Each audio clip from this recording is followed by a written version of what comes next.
This is a good paddle. Yep. We're on early now. So Oh, that's cool.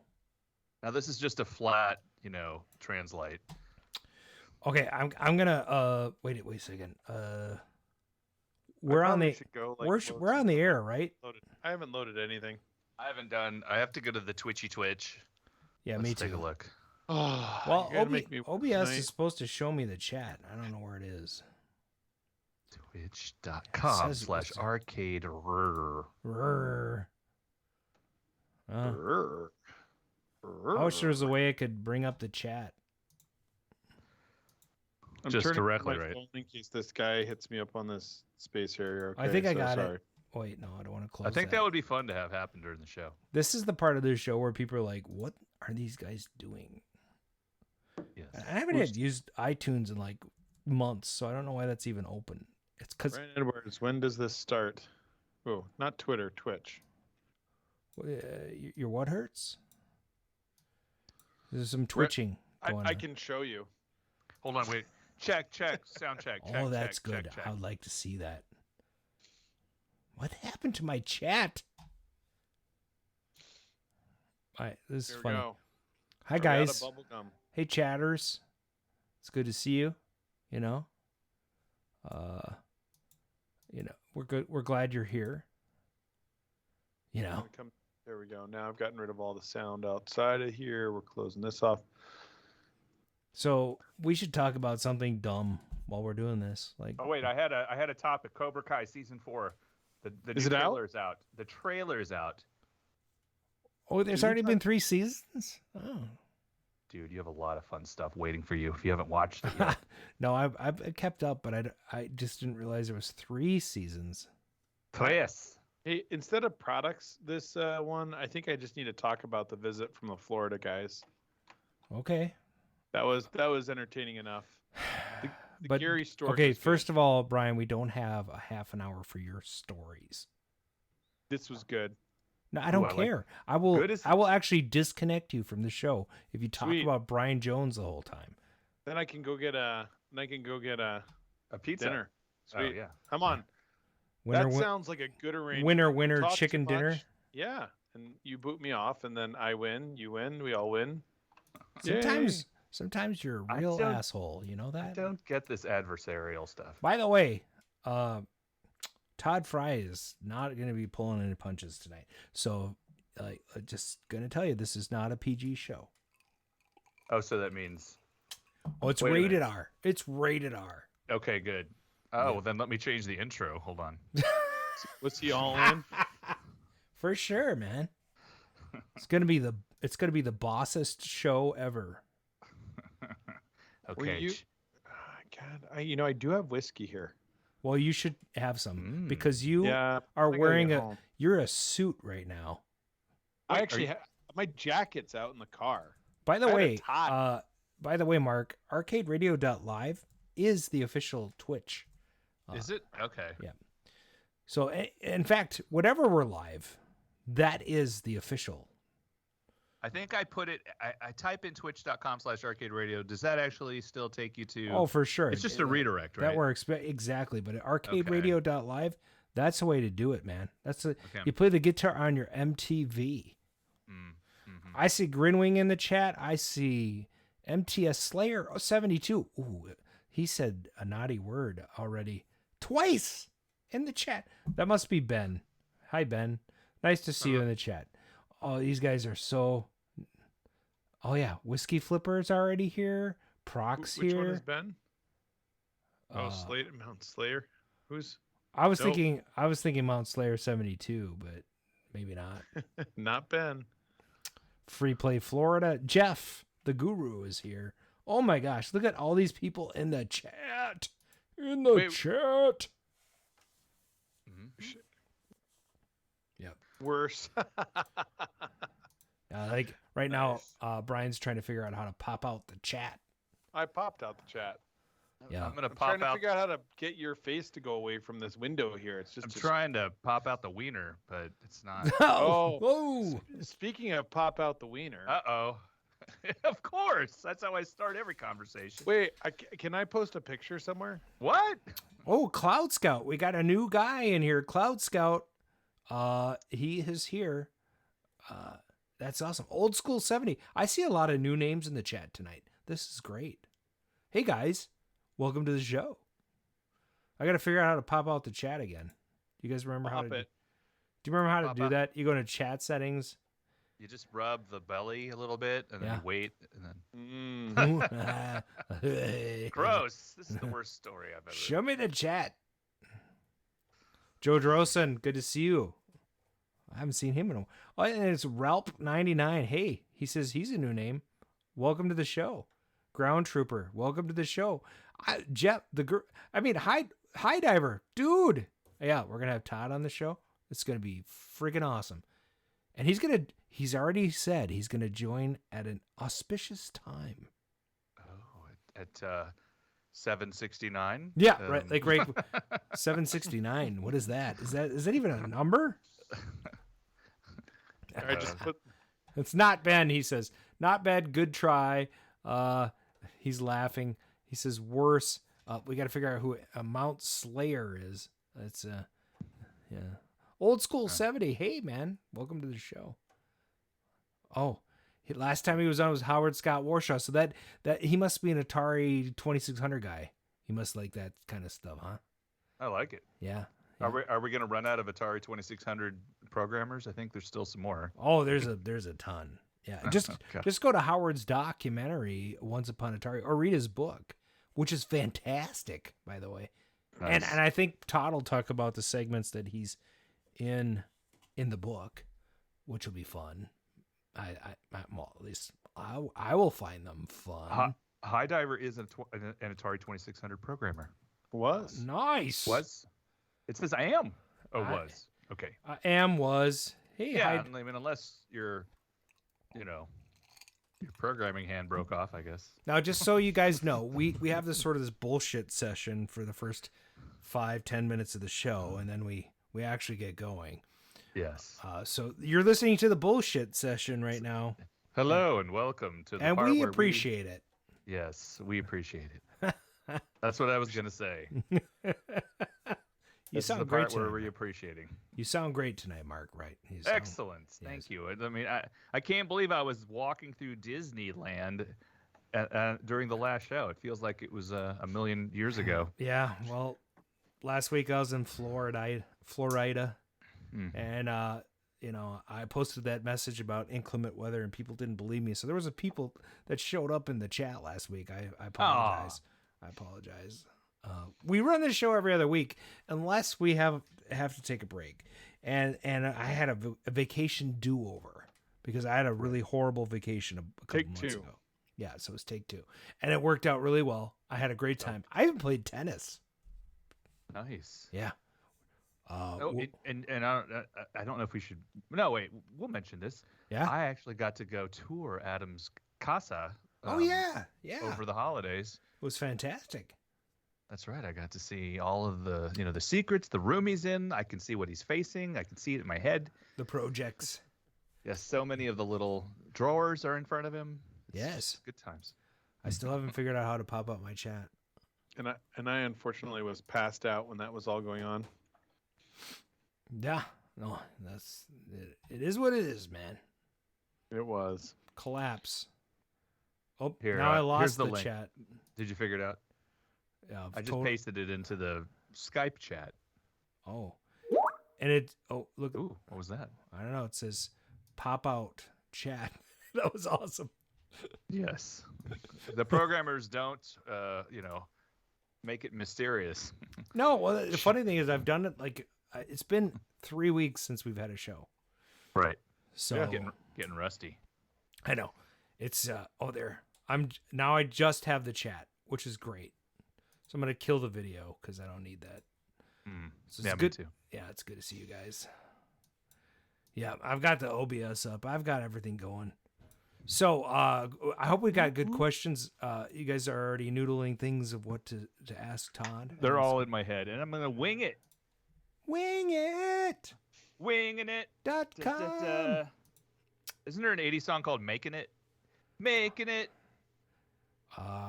Maybe. I have a distinct. There's a song recollection. called "Totally Naked." What? Yeah. What?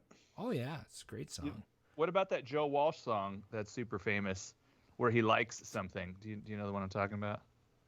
I guess "Totally Naked" is kind of a local song. Joe Walsh has a naked song? That's kind of gross. Well, I mean, I don't think the topic is more like mammary glands, but I don't know what song. I sort of rekindled that memory recently, and I remembered I had a buddy. His name was Dwight Odelius. That was his real name. And he's like, dude, I'm gonna give you this tape. It's really good. It's Joe Walsh. Yeah, try it out, man. You'll love it. Hello. I don't understand. Like, I'm logged. I don't get it, man. I see Todd, I think. Yes, it's moving. Todd's already here? He's animated. Yes, look, he's right there. He's not supposed to be here already. All right, early riser. Todd, are you here already? Now I don't know. I can fix that. No, please don't. Oh, we're totally bullshitting right now. This is like super fun. He totally disconnected. he says enough. Oh well. And that was Todd. And why? All right. Why? And scene. I just don't know why. Oh, is he back? All right. Welcome. Welcome Flicker. back. It's like flicker. Oh. All right. Oh wait. Have you idiots ever done this before? Which one? I love that. I wish that was a quote from Brian, because he's like, have you idiots? It reminds me of when Eugene Jarvis was on the show, and he's like, is anyone going to listen to this thing anyway? Yeah, that was awesome. I used that as a clip for the opening on a couple of shows, because that's fantastic. Classic. How many people are in the chat right now? I think we're warming up here. There's 26 viewers. Oh, I like it. I like it. Oh, and I'm not supposed to read the show notes ahead of time, so No. Okay. Is this like some sort of pre-show? Oh yeah, we're doing pre-show right now, but we're about to start, so hang with us. Tailgate. Here. Yeah, this is the best part of the show. Like, people. This is the drinking happens, the pants come off. Right. Yep. It's all downhill. Now that after the this. pants come off at the end of the show. Oh Yeah. shoot! Yeah, you hold screwed on. that up. I gotta go.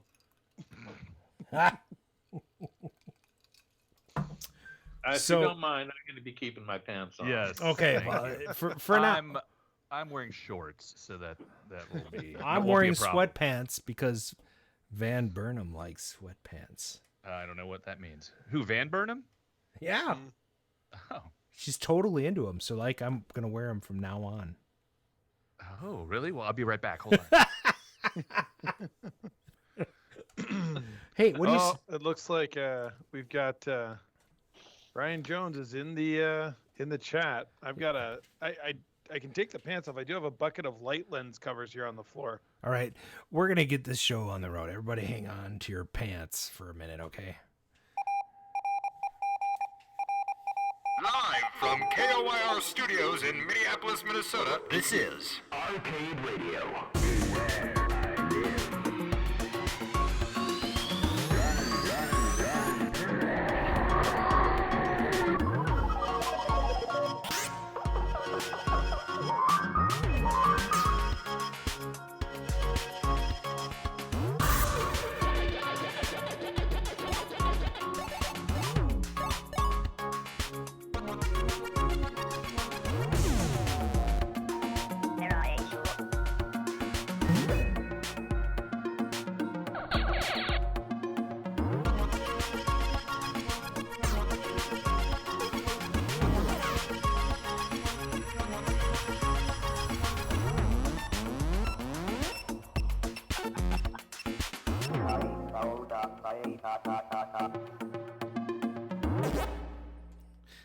Oh,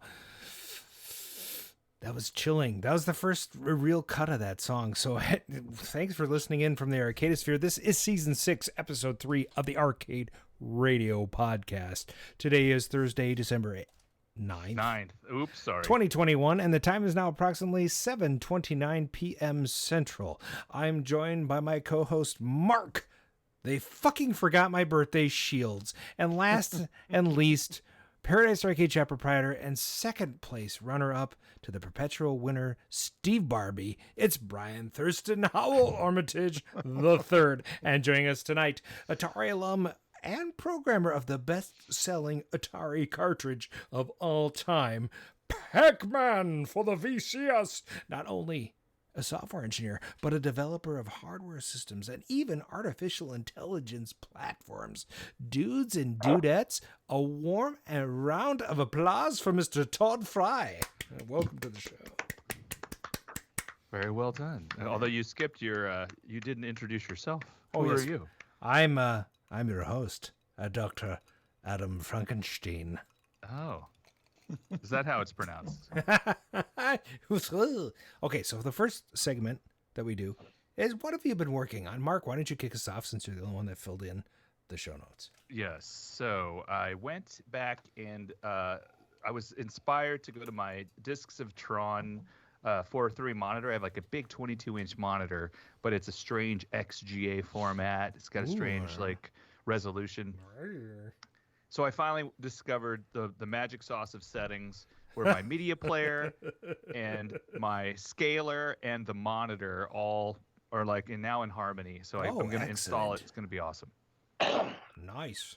I also got I got new dart flights. My wife, by the way, is making me tell you this because she's like, tell them we got new dart flights. That's her voice. You know what? It's interesting because dart flights do make a difference. They do. Yeah, she beat me actually when we bought the new dart flights. So now they're mysteriously missing, and so we'll see how it goes after that. And then the last thing about what I've been doing, I've been assembling a Mr. Fusion from Back to the Future. You know, it goes on the back of the DeLorean. Oh, yeah, Back to the Future 2. The end of part 1, yeah. So this guy in Europe, UK specifically, milled one out of a pure block of aluminum. It is so heavy. Oh, wait. I got to get the camera on this. Look at that thing. Oh, let me just zoom in on that, Mark. Here we go. Oh, yeah. It's anodized aluminum. All the red and the white and the black, they're all... That is beautiful. That's awesome. Yeah. Still see it. And so do you just super glue that to your car or what? No, it has bolt holes on the bottom. Okay. I don't know if you can see them, but so part of this was I had to tap the screws. Like I'd never done that before, so that was kind of cool. And to make it fun for me, because he's in the UK, they weren't they were M5 and M4, you know, like the metric type. They're metric, yeah. Right. Yeah, that was exciting. So you're gonna actually bolt that to your car? Yeah, I mean, I have aluminum. The thing it bolts to is also aluminum. It should be able to do it. I mean, it feels like it weighs about 30 pounds. But my point is, do you put holes in your car? No. If you see the DeLorean, you know how it has like those vents on the back? That whole piece is just sort of sitting on the back. And you can mount things to that. I had to actually have that fabricated as well out of aluminum. I found some company that did computer parts. And I said, hey, I know you do computer parts, but can you do this? And then they said, heck yes. So. Well, that's cool. Yeah. So that's it. That's what I've been working on. All right, Brian, what you been working on? Let's see. I got the pit running. Played around with the... So if you guys haven't seen it, the pit is a relatively rare Centauri game. That one is up and going and on the other side now. And I actually set up the PAT 9000 to run Pac-Man, which was kind of fun. So I saw that. I saw that video. Yeah. So used a Mike's Arcade Pac-Man adapter and bypassed the voltage regulation circuit because it only outputs 5 volts from the PAT, and used the JAMA connector, which is the same as Rolling Thunder, which would have had a switching power supply, and ran the Pac on there. So that was kind of fun. Worked on those a little Chatters, bit. I have a question for you. Does Brian look very professional tonight? He does. Look how clean cut he is. He's got like a button-down shirt. Looks like maybe like a, I don't know, what are the fancy shirts that are out now? Who's the guy that killed the people in England? I forget his name. Wait, no. Yeah, no, that's him. But Brian's looking very, Very dapper this evening, if you don't mind me saying so. Well, yeah, it's because during an interview for a surgical position at a hospital locally, which I got dressed up for today, I get a video that, or a video message that there's a team hat trick for sale in Texas, where I promptly excused myself from the interview to go use the bathroom. Oh, No way. And now, it's recorded here, and we're gonna send it to them so that they know what happened. Completely. That's just messed up. He didn't have to poop. It's a Todd, priorities. I mean, listen, he's got he's a surgeon by day. He's an arcade collector by night. And he takes a bathroom break to buy an arcade game. Now that's addiction. That's addiction. Well, it was like a tour / interview, and they kind of told me that the position was already mine. So I'm like, I have some priorities I need to get straight here, like getting this arcade game they only made 5 of. Christopher in our chat says he'd like to buy a vowel. Yes. Well, okay. So anyway, Brian called me, and we were like in cahoots, and I was gonna go there and pick it up and put it on my truck and stuff like that. But it was too good to be true. I'm gonna jump in now and tell you what I've been working on. Sure. Okay. Fire truck, the rear of fire truck does not steer properly. So I've been working on the board set for that, trying to figure out where that problem is. I have 2 board sets, so I started working on the second one just for fun because it's really jacked up. And I thought, well, if I can get that working, maybe, whatever. So that's what and then I was on vacation, so that was really nice. So, and now we have to ask Todd, because Todd's here. Todd, what have you been working on lately? I just have a job. And it's like, me too. I've been working. I'm into this I'm into this new thing with these old Astrovans, these Chevy Astrovans. Ooh, oh, cool. Drive. They're actually really kind of cool. I got a lift kit and a real manual 4-wheel drive on it, and it's like it can go places, and it's really fun. It's like I can go off away from the interstate where other people aren't. That's awesome. And, I have developed a bad case of misanthropy over the last 50 years because I have my eyes open, and it's really, really kicked off during this whole COVID thing, huh? The fact of the matter is people are scary. Yeah.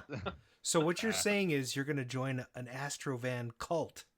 I am a member of an Astrovan cult. I worship at the altar of the Chevy Astro. That is so cool. Atari. So it's really a lot of fun. It's a different thing, man. So you have an Astrovan. I have an Astrovan. What year is it? 98 Astrovan.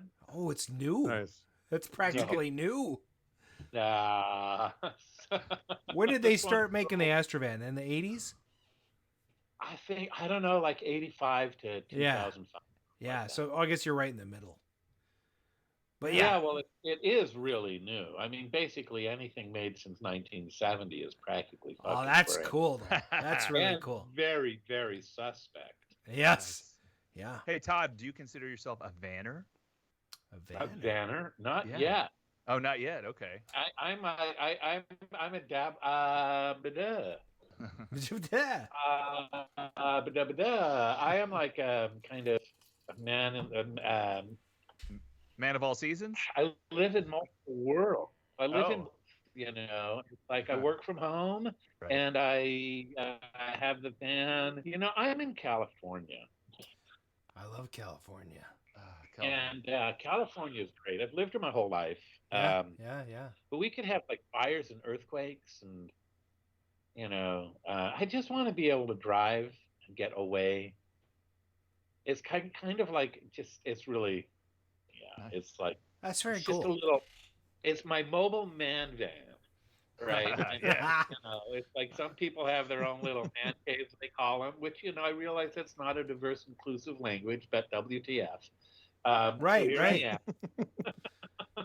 with my, it's that's what I've been working on, and I do my job. Sweet. I like tech still. You're a cloud engineer?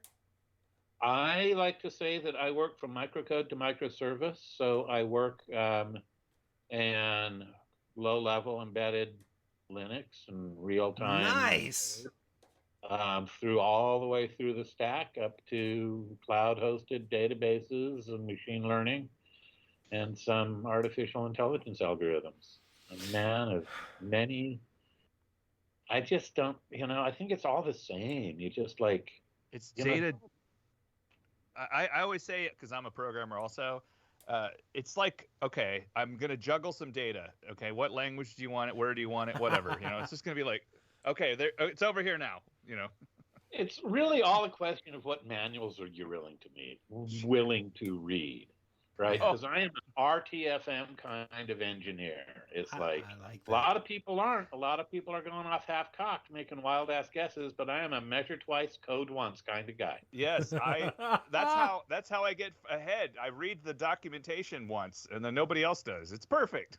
Well, I know a guy that's in chat that likes to document his code, and Cloud Scout is here tonight, so everybody welcome in the chat. That's my friend, probably a first time listener tonight, and he's gonna be he's gonna be Well, we'll see how that goes. He's gonna be asking all kinds of things. All right, so okay. Mad Max Astro Skate Wheel. Hi Diver. It's not a Winnebago. I'm guessing who Hi Diver might be. Sorry. It's good times. No, it would be great if it's like Howard Scott Warshaw was in the chat. We should like ping him. I've got his number. I'll tell him to join the chat. I've got. So like it can heckle you. I see Howard I talk to Howard all the time. Yeah. Howard and I are like buddies. Nice. He mentioned that you guys are good friends, so that's good. I love the fact that you have these lasting relationships with people. I just got my Christmas letter from Bob Smith. Very cool. Dragon, Demon Attack. Demon Attack? Demon Attack is so good. Pinball and iMagic, and Bob is one. Yeah, there's a whole history. It's really, really sweet to have, made 40 years ago that are lifelong friends practically, because it is lifelong. I love that. I've got lifelong friends, and I'm very, very lucky to have them within a 10-mile proximity of me. I've got several guys and gals that I've known for 20 plus years, and we've somehow all gravitated towards each other. So that's really fun. All right, so we're going to move on to the next section of the show, which I believe might be Brian's section. It is, but we're gonna modify it a little bit. Okay. All right, well, we'll see how it goes. Here we go. Is that super loud? No, it sounds great to me. All right. I always felt that the true stars at Atari was engineering. So, you're an inventor? Yes, I am. What have you invented? A lot of things. Like? Like a lot of things. Like things that you've heard of. Like? Well, things that you will have heard of, okay? Patents are pending. Arcade Gadget. Oh, who messed with the sound? Who is that guy anyway? Let's hear. I always felt that the in a true purple room stars at Atari Let's try that was again. engineering. So, you're an inventor? Yes, I am. What have you invented? This show A is lot of things. professional. Like? A lot of things. Like things that you've heard of. Like? Well, things that you will have heard of, okay? Patents are pending. Arcade Gadgets with Brian McLeod.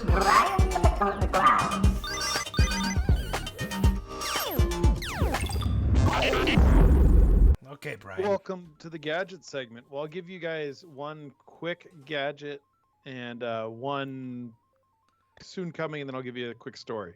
How's that? Sounds good. We did these. Okay, those They look look good. brilliant. I want one. So they came out really nice.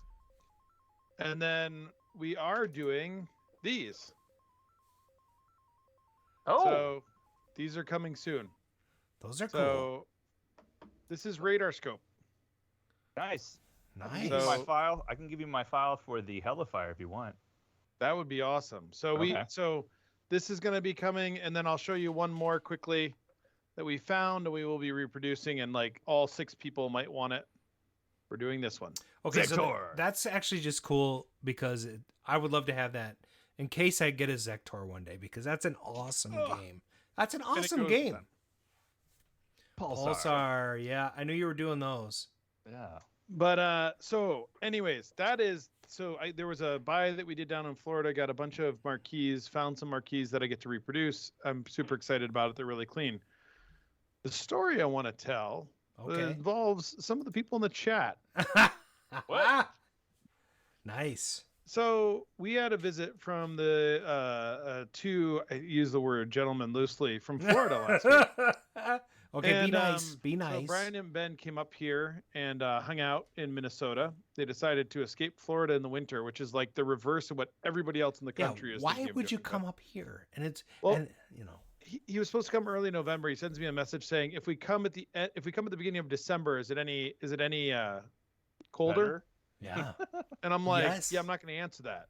It is. Like that, you shouldn't have to ask that. Yes. So Wandering Ewoks, Mountain Slayer says. So, we arranged. So for those of you who ever seen American Pickers season 4, episode 2, I looked it up.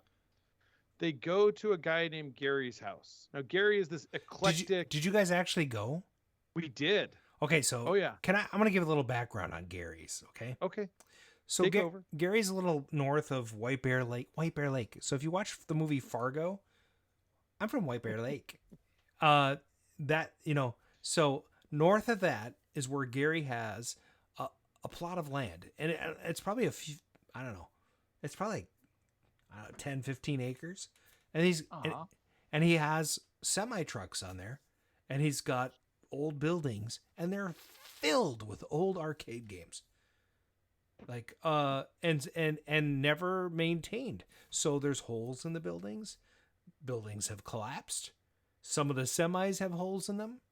So when you go up there, it's what you see is what you get. And now these guys were on American Pickers as well. So American Pickers did an episode at Gary's place.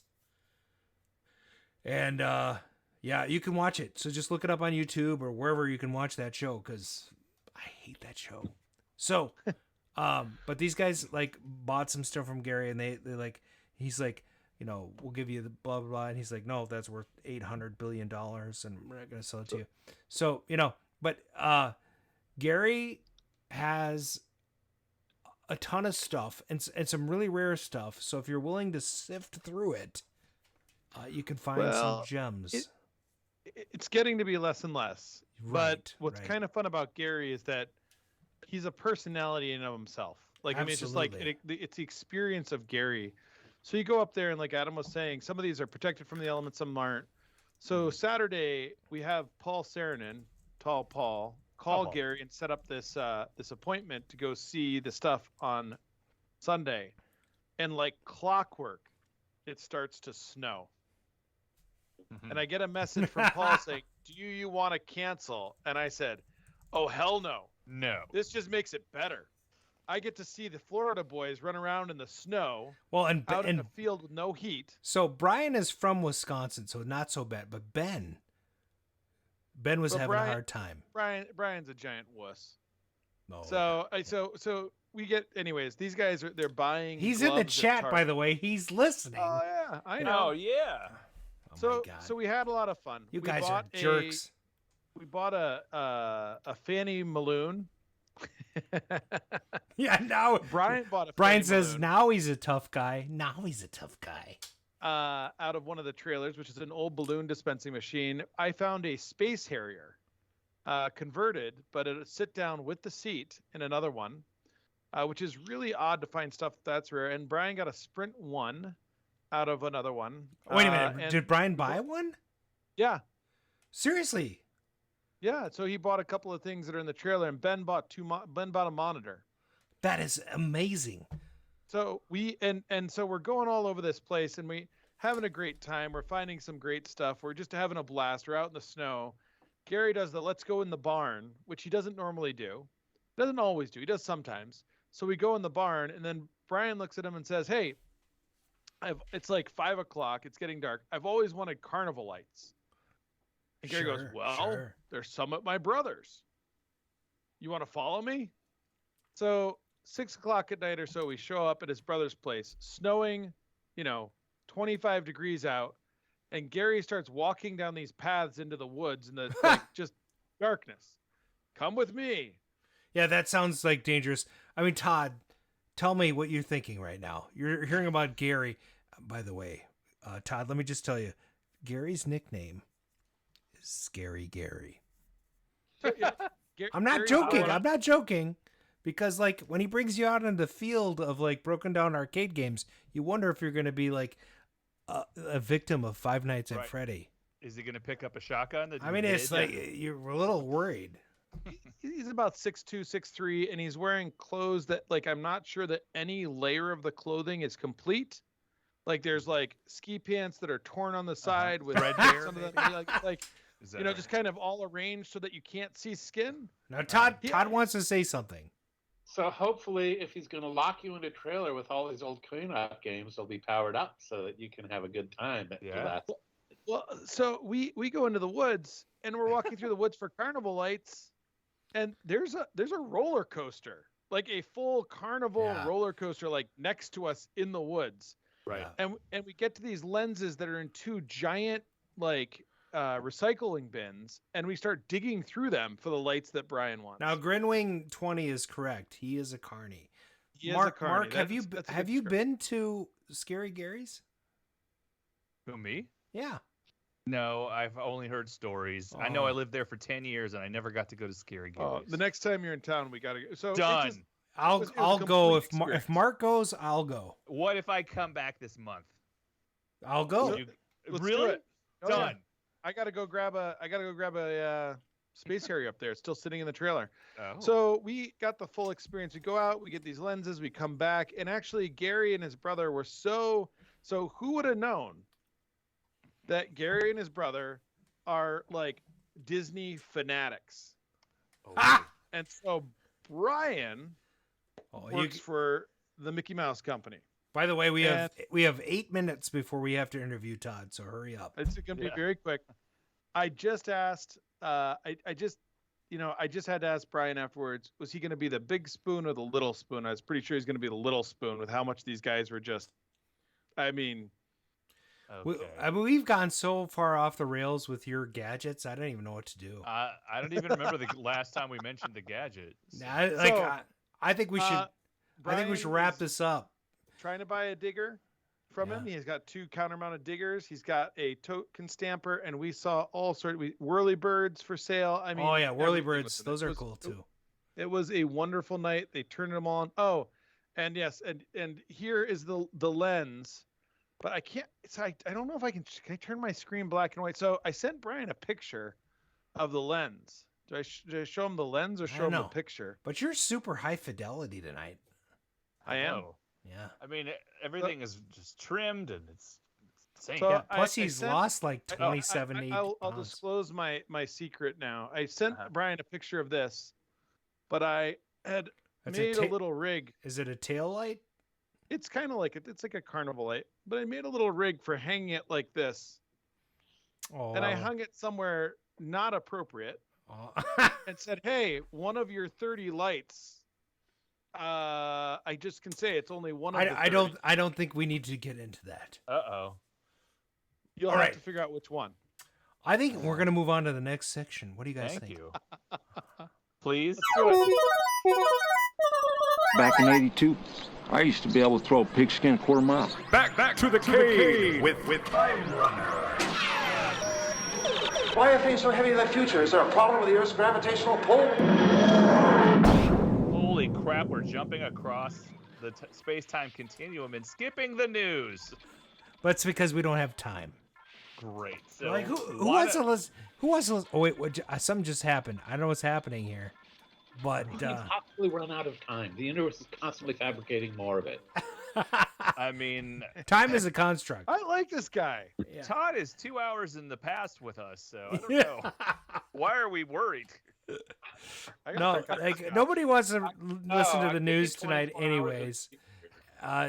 Brian totally bogarted my section, and he's been wanting to do that since the inception of his since I asked him to do the show. He's like, I'm gonna bury Adam. I'm gonna bury him. Well, we'll push that to next week, so no big deal there as far as the news.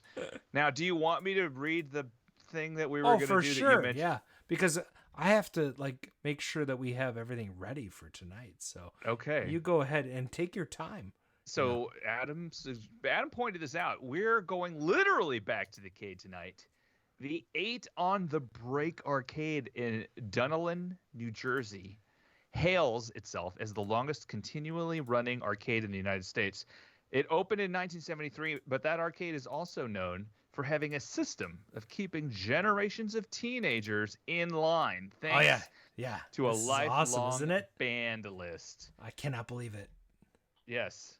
They have an exile list. They put you on there, and then they hang it publicly, and you can never go back. Yeah. So there's a news story about this. It's just a couple minutes long if you want to take a listen. Go ahead. Oh, am I playing this? Oh, no. Just give us the highlights. So the highlights of the story was basically they found people who were exiled, and then they dared them. Why don't you come in? Like, are you afraid? Like, I know that you're on the list. And so, like, a mother with children, like a very, upright citizen, and she went in, was worried, and then she made amends with the owner. And then even this other guy they interviewed who was also there because I think, and by the way, she was there because she was bumming quarters off people. Oh, yeah. So in the 80s, she was considered a panhandler. Right. And so they, ejected her from this arcade in New Jersey. A nice girl that wants to play an arcade game. What's wrong with that? And then they put her on the permanent ban list. She wasn't going to buy liquor with that quarter. No. What the hell? What's wrong with these people? I don't know. And then there was another guy who actually found a missing person. Yeah. Totally. And then they were like, okay, you're back. We'll scratch your name off. We should put the link in the chat for people. Sure, why not? We will do that. I'll do that right now. Am I gonna ask you that question that I Sure, usually ask I think you? that's probably a good idea. What's in the juke?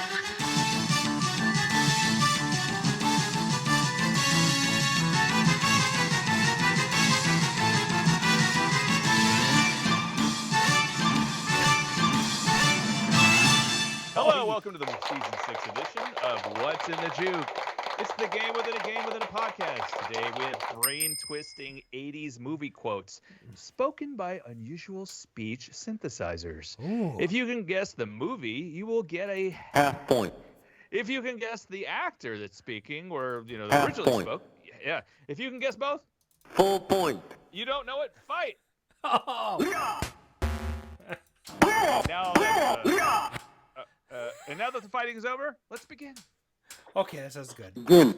All right, so here comes your first track. I am serious, and don't call me Shirley. Oh, this is an interesting twist. Yes. I like this. Here comes your first track again. I am serious, and don't call me Shirley. Oh, that's funny. They're like, Airplane, Grinwing 20. Correct. Whiskey Flippers close behind, and Naked Gun is close. Is it Mount Slayer or is it MT Slayer? It's a little weird, but that guy's the same age as me because he's got 72. So that was Leslie Nielsen and Airplane. Very good job, Grinwing and Whiskey. All right, so you guys each get half point. All right, good. All right, and here comes your next track. Roads, where we're going, we don't need roads. I love this. This is like the best What's in the Juke ever. Here we go. Roads, where we're going, we don't need roads. I love that. It's like Dr. Spatzo chimed in from Sound Blaster 1989 and it got us hooked up on roads, where we're going, we don't need roads. Oh, that's so awesome. Back to the Future, Doc Brown. He gets Doc Brown, and then yeah, he does. Old School gets Back to the Future. So half point for those guys. Half point. All right, you guys are doing great. Okay, they're fighting. They're fighting it out. Okay, here comes your next clip. Wait till they get a load of me. Oh, This is good. I love this. Wait till they get a load of me. We should do this like regularly. I love it. This is so awesome. Wait until they get a load of me. It's like, oh, I hope there's a Schwarzenegger one in here because it'd be great. Oh, Nicholson is correct. Batman is correct. Proc. Brian gets both of that for a full point. Right? Nice. Am I right? Yeah. Okay, sweet. So. Okay, here comes your next track. I read through that handbook for the recently deceased. It says, live people ignore the strange and unusual. I myself am strange and unusual. Oh my gosh, this is a tough one. I love it. I'm gonna play it one more time. I read through that handbook for the recently deceased. It says, live people ignore the strange and unusual. I myself am strange and unusual. I think we should give Proc a full point just for spelling it like it's almost supposed to be spelled. I think. Okay. Full point for Proc. All right, and Mr. Peabody, it's not Michael Keaton. It's not. No. Nobody got. It's not a man. There's my tip. Yeah, nobody got the actor. So we're gonna move on to the next one. Here you go. Moving on. You mean a sleepover? Well, okay, but I get to be on top. You mean a sleepover? Well, okay, but I get to be on top. You're a sleepover? You mean a sleepover? Well, okay, but I get to be on top. Now that's a Stephen Hawking synthesis, by the way. Whiskey Flipper gets full point for that one. Full point. All right. Yep, that was Tom Hanks and Big, and here comes your next clip. Don't mess with the bull, young man. You will get the horns. Oh my gosh. Not to offend, but he sounds a little Indian. Don't mess with the bull, young man. You will get the horns. Don't mess with the bull. Synthesizers. There is one that is, it's designed to speak Hindi, but okay. I thought it was awesome. And so, it sounds good. One. Yeah, it's very good. That was. This is hilarious. Grinwing20 says this is hilarious. Okay, Breakfast Club is correct. Whiskey Flipper gets a half point for that. Okay. Half point. Anybody get the actual person who said it? Or we're just even I don't know. It's the. Okay, let's move on. It's the principle. Yes. Okay, here we go. You are free to use any method. Okay, so that actually, Mount Slayer 72 gets half point. Okay, good. Half point. Okay, here we go. All right, here we go. Your next track. You are free to use any methods necessary, but I want them alive. No disintegrations.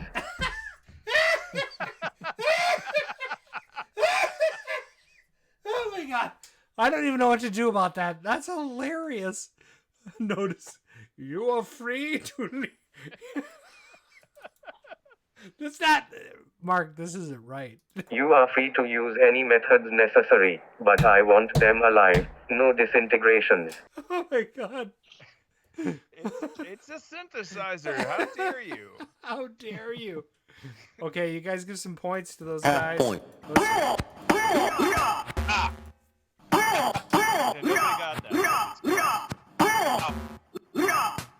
Oh yeah. I see Darth Vader. Yeah, Slayer. You got it. Okay, we're gonna do. Okay, we have 3 more clips and then we're done. Yeah. And then we'll, 2 minutes later than we said we would, we'll interview this guest. Yes. Well, wait, we might have a voicemail. We do have one. All right, I'll check. It'll be quick. Why worry? Each one of us is carrying an unlicensed nuclear accelerator on his back. I love this. I just watched the second one of the series. So fantastic movie. Why worry?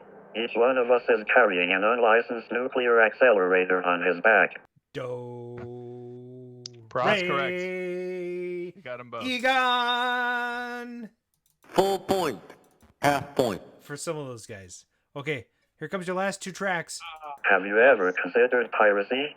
You'd make a wonderful bread pirate Roberts. I'm not even playing that again. That's such a good film. I'm not playing that even. That's like the best quote of the night right there. Oh, have you ever considered piracy? You'd make a wonderful bread pirate Roberts. Mount Slayer gets Wesley.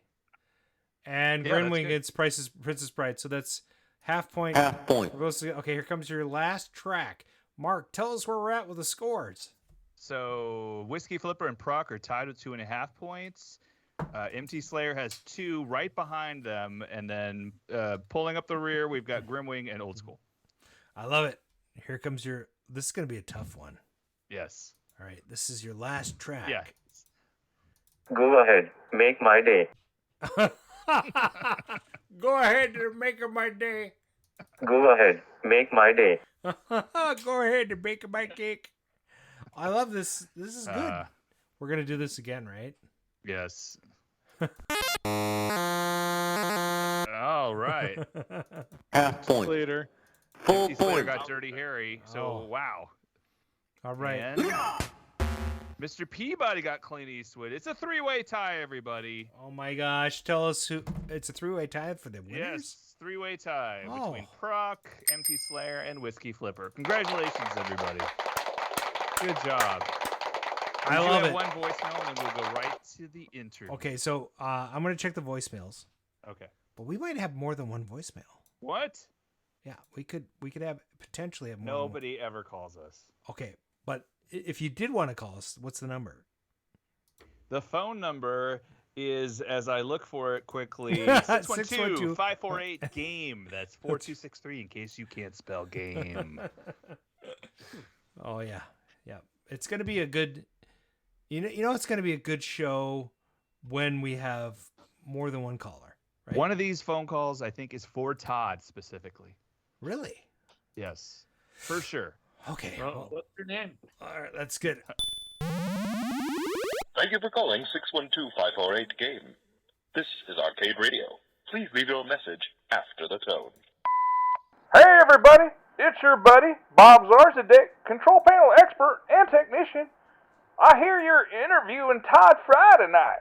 You know, I'm a real fan of his sister or daughter, Soleil Moonfry. Yeah, she was that Punky Brewster kid in the 80s. You remember that? Did you know I was one of the founding members of the Punky Brewster fan club? Yep, that's right. We'd meet like once a week, and we would talk about the latest episode. I know it sounds creepy, but we were totally above board.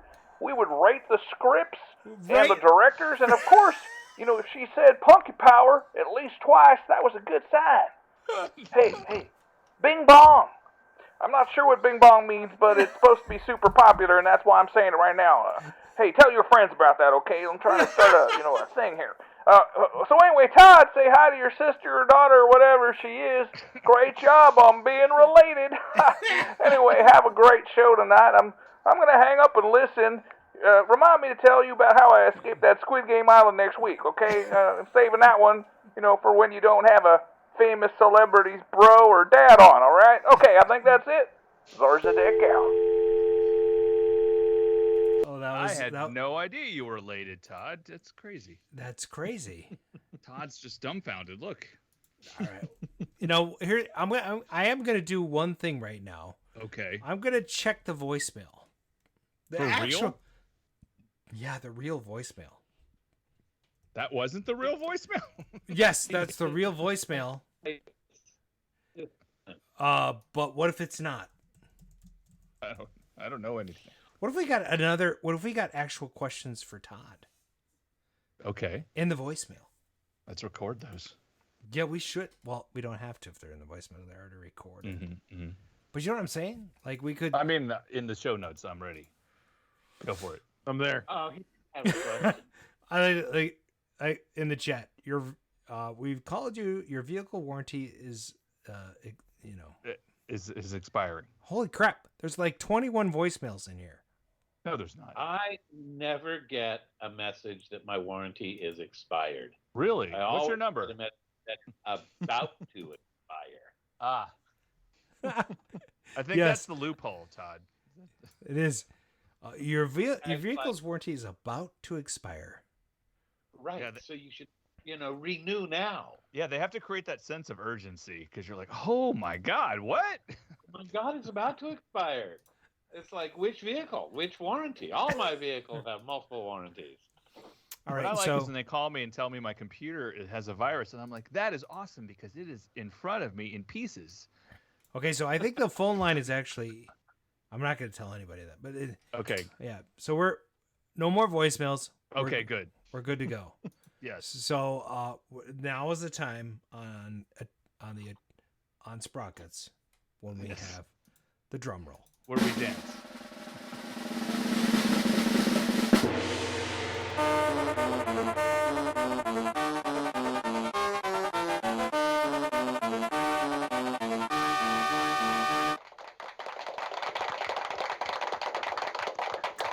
Thank you for clapping. Yeah, you're welcome. And I'd like to welcome to the show one more time, Mr. Tod Frye.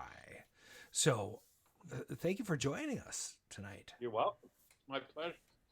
We are so excited to have you on this show. Everybody tell them how excited you are to have him on the show. So excited. Yes. I gave up my night where I was going to walk around the block. It's so awesome. Hey, that's what? That's no, it's really. not nice.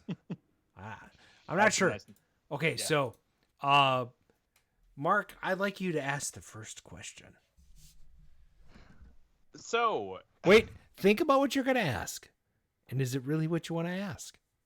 Is it really what I want to ask? Yes. So only one chance to ask the first question tonight. Just one chance. So don't go. Yes, let's make it important. No, it's not important because okay. It has to do with wall climbing. And really, like, was there? And I know that this is kind of famous, but like, what is the story that led up to you wanting to climb walls in general? Like, were you a kid and you climbed like your neighbor's walls? Or like, what? Tell me all. Give me the background. So it was all strictly a 295 Gibraltar thing. Okay. It was exactly this one building that had exactly halls that were a certain width and one specific pair of shoes. And the truth of the matter is, always lost in the midst of time will be the moment when I first realized that my feet could stick to that my shoes would stick to the walls. It was one. I don't know whether they were Adidas or Nikes or I don't know what. But one particular pair of shoes had a form of rubber. And I have this picture, actually, of the hallway right in front of Howard's office, a few feet down the hall from there, because, his office had a door, and it just doesn't work on doors. And I just one night, I think, so I was there a lot. Okay. I spent a lot of time at the office when I was little. Yeah. And I would get a little odd. I don't really remember the moment at which I put one foot on each wall off of the ground. Now that I think about it, it was like a special moment, right? Because it was shifting into a whole different kind of reality, a reality where you're on the walls, not on the ground. It's like Superman learning how to fly suddenly, I think. Yeah, it would actually be like Superman learning that he could jump really high. Okay. Because learning to fly goes much further. Right. Right. I mean, there's way more to this story than just being 6 inches off the ground with one foot on each wall. Okay. Okay, so there you go. Nice. Any other questions? I'm going to pass the baton to Brian so that we take turns, and I don't, Brian doesn't hate me. What do you got, Brian? Well, I mean, it's I love that, like, there's this moment of, and then I figured out that my shoes stuck to the wall. What proceeded? I'm glad to know I'm not the only one that has these realizations in life. I'm gonna have to record. I'm gonna have to show my wife this recording and say, like, see, I'm not the only person that figures these things out. Right. So I mean, the time that you spent there, obviously, the early. What was it? I guess my question starting is like, what made you want to get into, kind of like, or what led you doing console ports? Like, where did you? I mean, I know that there were arcades at the time. There were ports. They were doing what got you to that point where that was your forte? Yeah.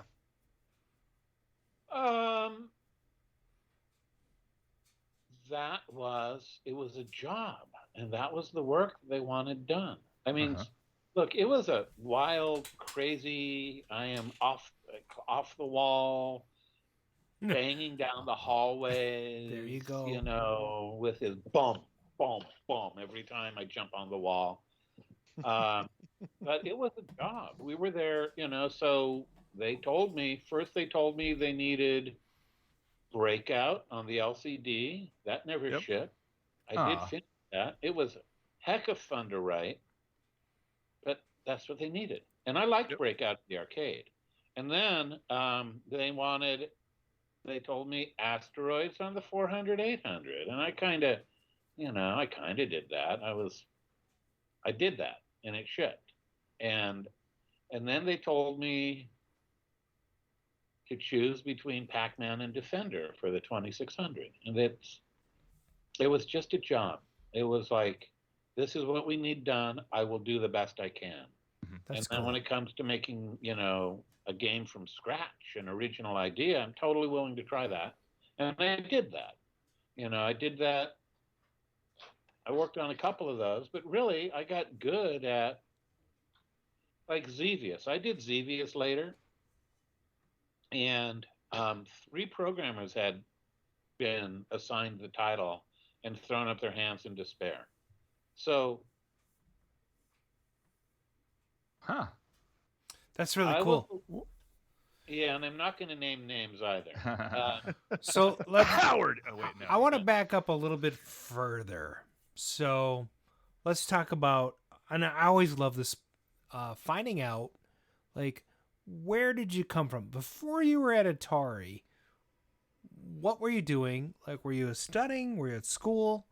And how did you end up at Atari?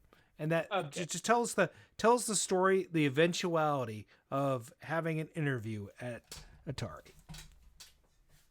I do not remember the interviews totally clearly. I basically do know everything about this, right? As far as, except for the Swiss cheese. But I was working as a carpenter.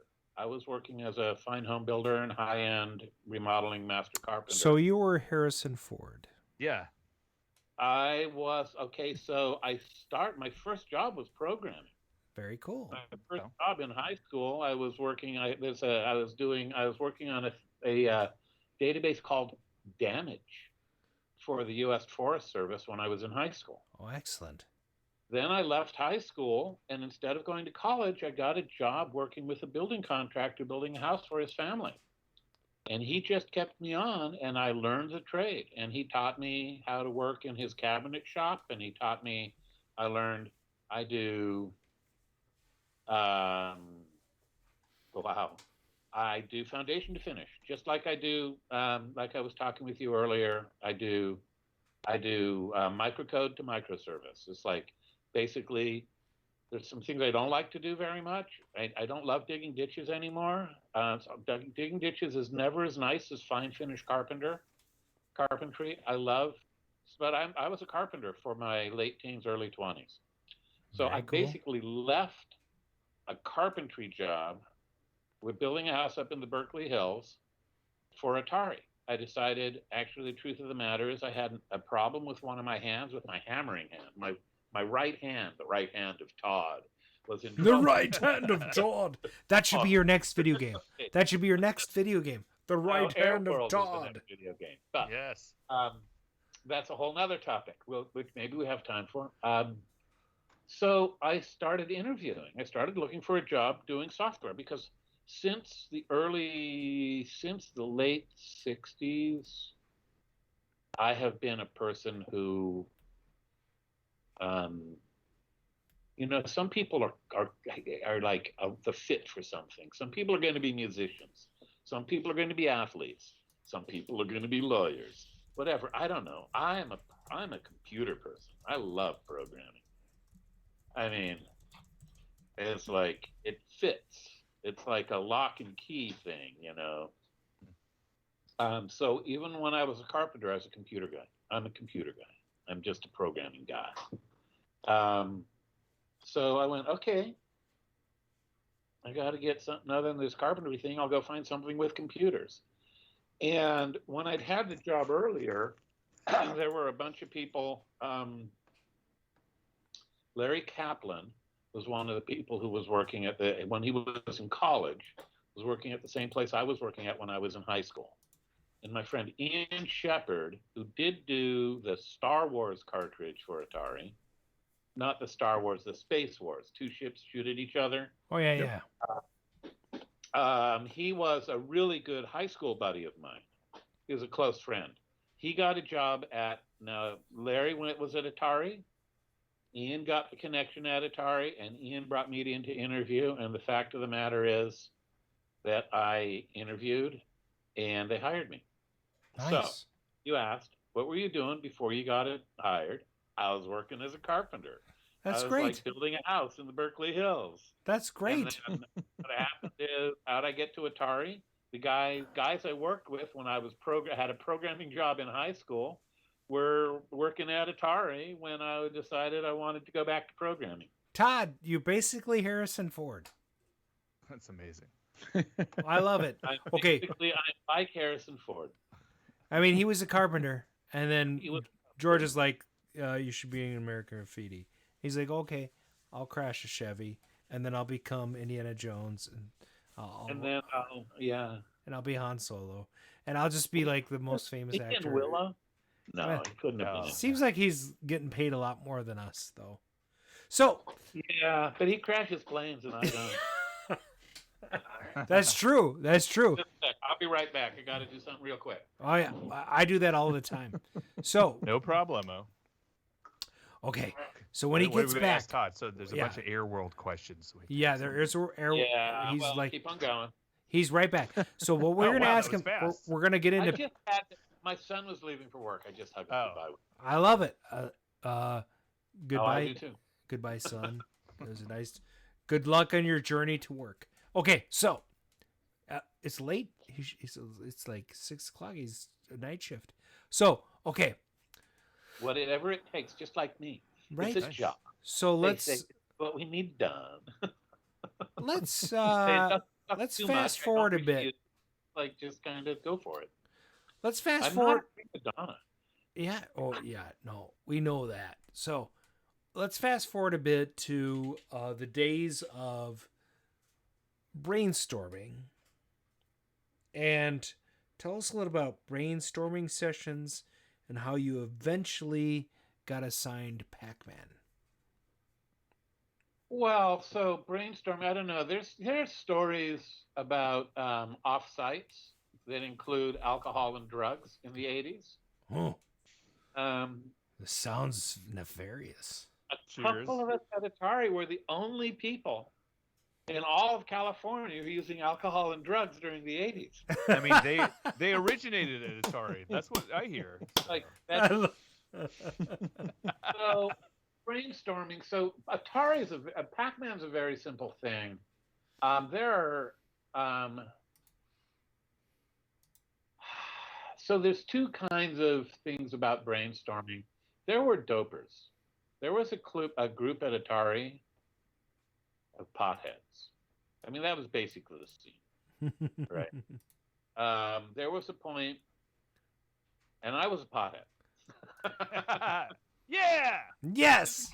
Yeah. Right, man. I was a pothead. I smoked pot. There are a handful of. I'm not going to name names, but you know, I think some people have gone on. You know, are recorded as talking about what pot? What's that? Yeah, I would never. I don't know how this happened, but one day, man, we fired up right in the fucking office. Okay. Right in our office. We didn't even bother going outside and hiding, you know, bushes or something. So they're just like, fuck it. It's time to light up. We're doing like it. 3 in the afternoon, we'd fire up right there. I don't even know how that. I do not know. That is even more mysterious to me than the fact that I can walk on walls. Right. I do not know how it is that one day I jumped up off of the floor and put a foot on each wall. I mean, no, right? It's like, oh my God. But how it is that I just fired up one afternoon right in my office when there were a bunch of people in the building. I mean, I knew they could smell it. The door was closed, but you know, what the heck? So I happened to have one of my early office mate was a nameless, also pothead. For a while. until one of the guys in the building complained to management. Oh.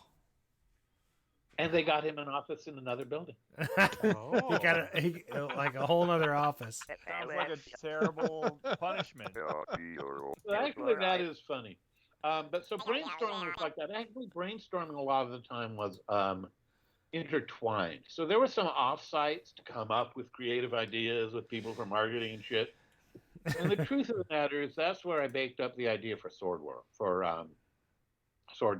Okay. It all kind of came together at an offsite in Monterey. You know, that's where it just came to me.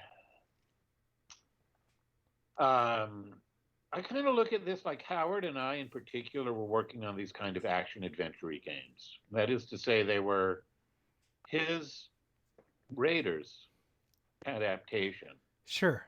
It's like an arcade adventure game where it's a Twitch game, but it's a Twitch game with a secret narrative, with a narrative. It was like an action adventure game. It was actually like something that only barely existed back then.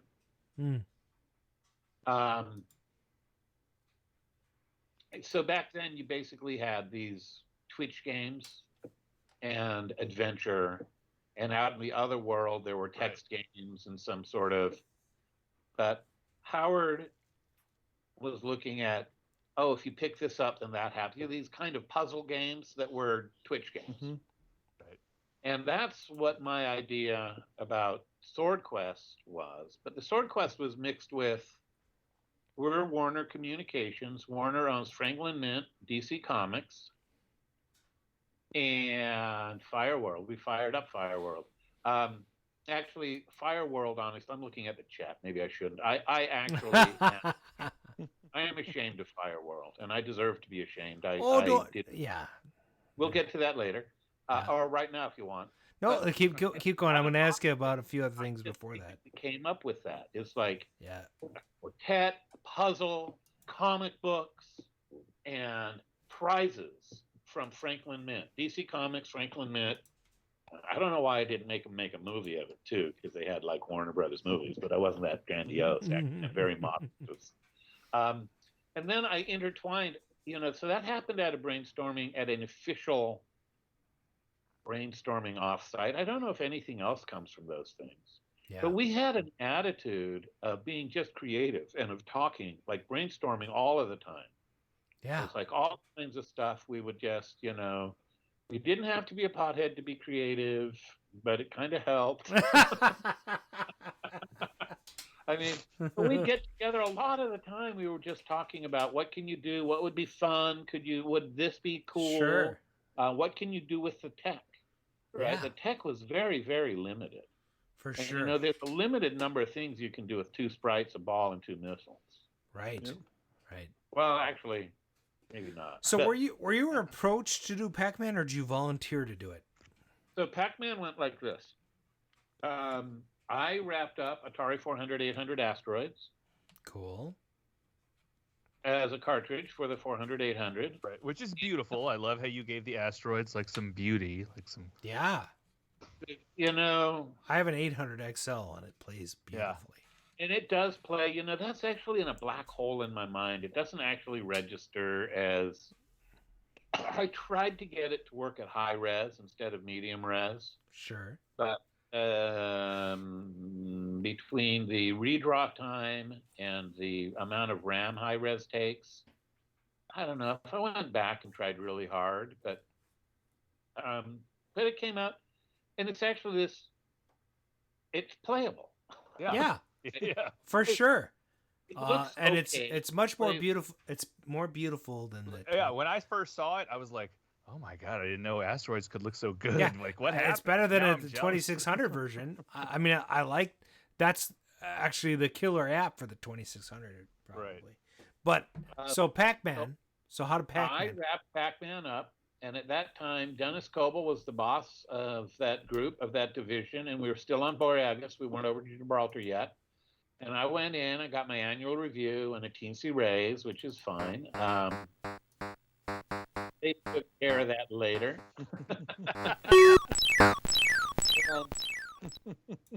Yeah. And he said, look, we have two games that need to get started now. We have Defender and Pac-Man. Yeah. And now the fact of the matter is that I love Defender. I was playing the heck out of Defender. I was like losing. I was dying and banging the fucking plex, right? Yeah. Defender's awesome. Right? Because I was like young and and I, in Pac-Man I played just because it was a game I wanted to know what Pac-Man was about. Yes, I break those. Look, there's no cigarette burns on that. What the hell? It's fake. So that and Dennis says we need Pac-Man and Defenders done, and and you and another person, again nameless, are available to start games. You guys decide. And I says to the other programmer, I don't care. You just, you choose. It's a job. I'll do either. I'll do my very best to do whatever my assignment is. It's weird. I keep on coming back to that because that's literally how these decisions get made. It's like, what are they paying me for? I mean, what do they want? What are they paying me for? How can I help? It's like I'm getting paid to do stuff for them. It's like it wasn't like a paid holiday where I did whatever I want and only cashed my checks. It was a freaking job. Maybe I got some sort of work ethic on the carpentry gigs. There you go. There you go. I mean, I dug ditches with pick and shovel, right? like waka or whatever. So I says, you. In 2 days later, comes back. I don't see how you can do Pac-Man, so I'll do Defenders. Now, I love Defenders. I would have been really happy to do it, but they needed Pac-Man, so I did Pac-Man. Very cool. All right, so let's talk about some of the limitations and the hardware and all that stuff that you had to deal with making Pac-Man for the Atari VCS. I mean, it's a pretty challenging. Okay, first of all, Todd, you asked me a question. Maybe you should ask the chatters the same question. On what side? Go ahead if you know where I'm going with this. I don't. And I can't get into the, they won't let me into Twitch.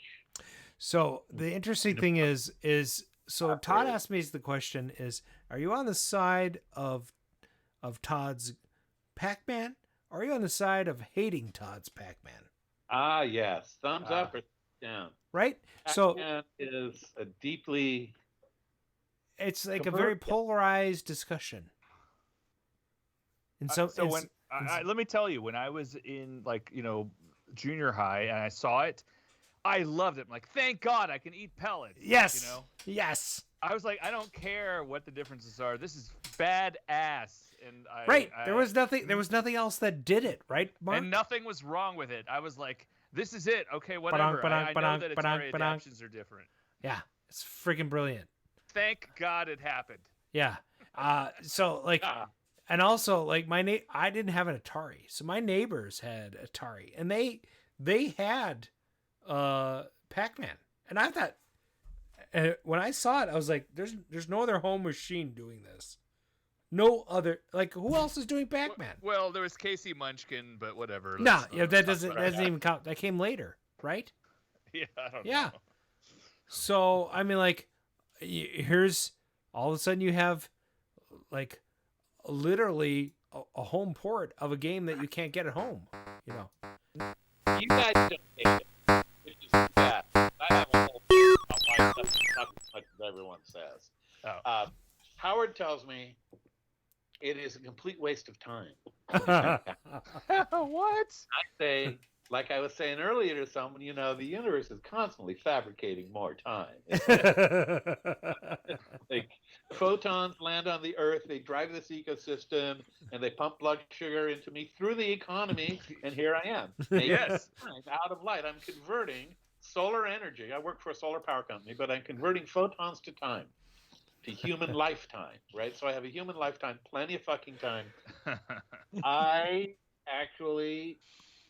better looking versions of Pac-Man came out later, and there's been a lot of work done on it. And I don't get to go back and use more ROM, and I don't get to go back and use more development time. Right. I get to go back and say, I choose to make a 2-player game. Right. Now, what I thought was really important was the fact that you could sit down on a couch with the way in the arcade you could play a 2-player game and have a buddy you were trading off and kind of playing together but competing, competing but playing, but being I liked the 2-player dynamic, and I think it's actually really significant to bring it into the living room as part of what the game does. I think so too. That cost a bunch of RAM. So Ralph99 in the chat says he enjoyed it as a kid, but he was frustrated that it wasn't like the arcade or the 400 or 800 versions. Didn't they come later? No, the 400 version came later, Jim Andreasen, but the arcade version came first. Sure, absolutely. Yeah. But you had to follow something for a home version on a limited platform. So let's get into the platform. Let's talk about the Atari 2600 platform. What we're basically talking about 6502 architecture, a 6507 chip. So tell us a little bit about that. 6502. Actually, the 6507 is what they had on there, the 6507. So what may have helped me get the job at Atari is that my first personal computer was what they call a KIM-1 board. A KIM-1 is a keyboard interface monitor, which is a 6502 board about the size of a piece of binder paper, 8.5 by 11 or something like that, with a hexadecimal keypad and 6 alphanumeric LEDs on it, little things that could show hex. Right, they were 1, 2, 3, 4, 5, 6, 7 segment displays, right? You know, those LED things like Nixie tubes. The KIM-1. I actually have a friend who had a SIM-1, same thing, but from Cinertech. And he still has his SIM-1 board. It's hilarious. It's a rare beast today. That's a 6502. And it's got I forget the name of the IoT chip, which is called the Riot, the RAM interface, the RAM IO timer chip. Sure. So what we had on the 2600 was basically 3 chips. We had the 6507. The 6507 is a 6502 missing, for whatever reason, I don't know how the math works, with 12 address lines instead of 16. So the normal package for the 6502 would support 16 address lines, so it could hit 64K. The 6507 has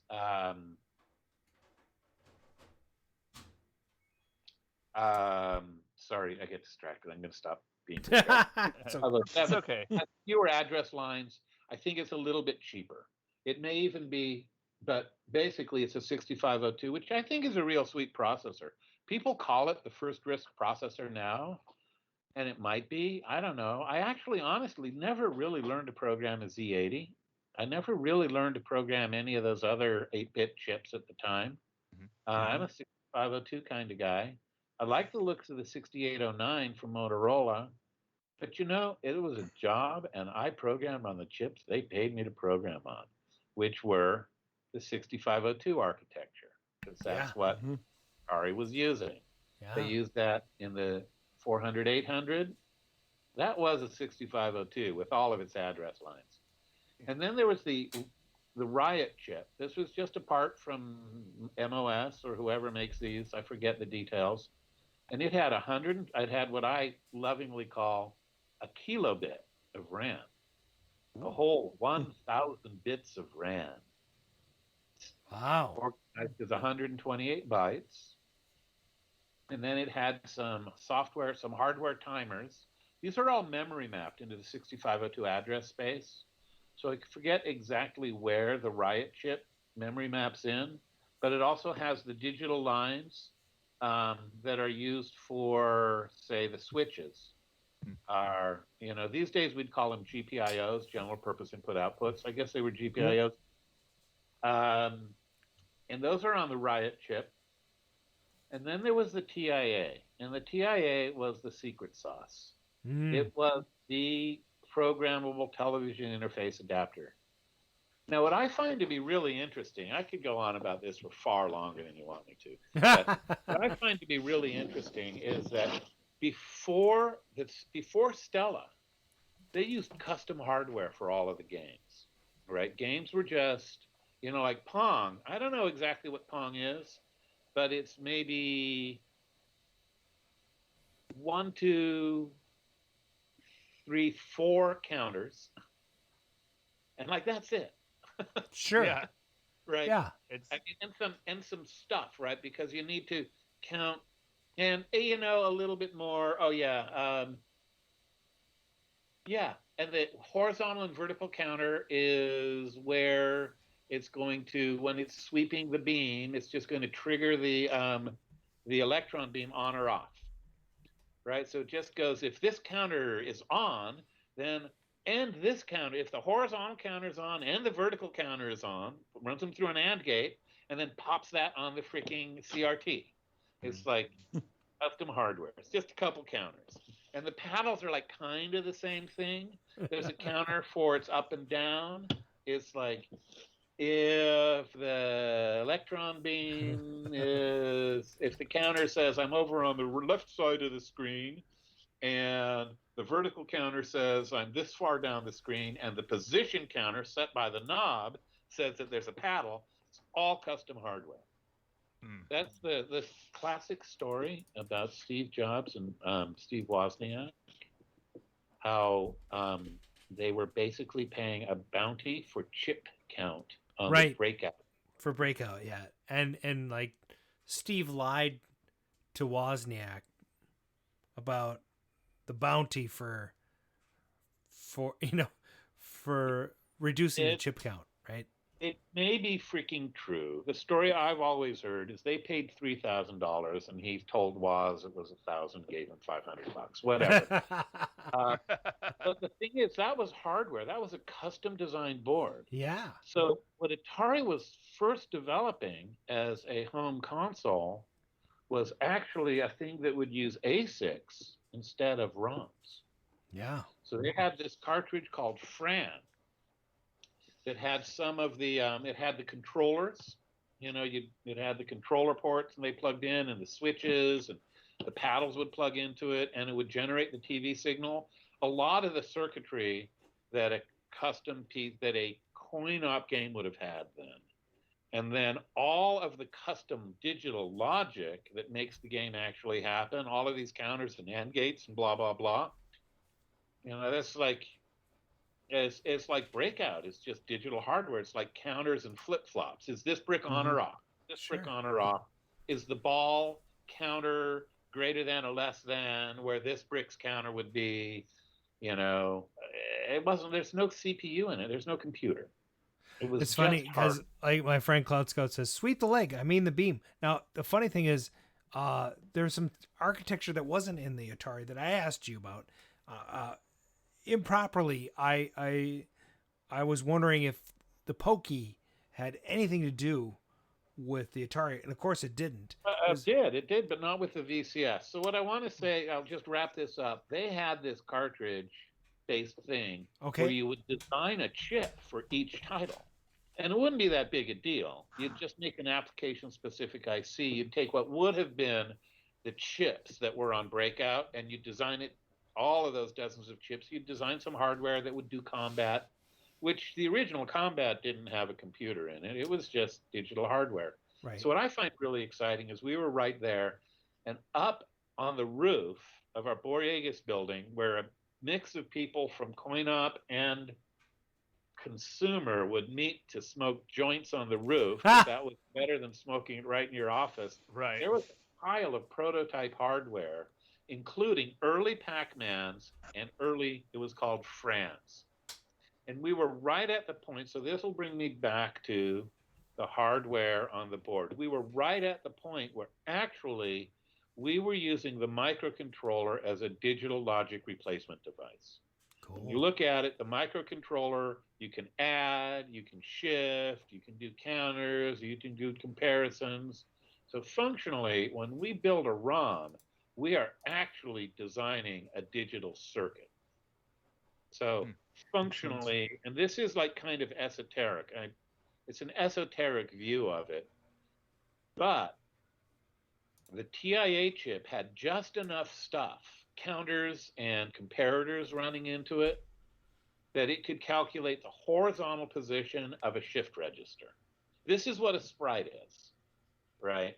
You would come, it gets worse, but you would come, there was a counter that counted all the way around the horizontal sweep of the electron beam.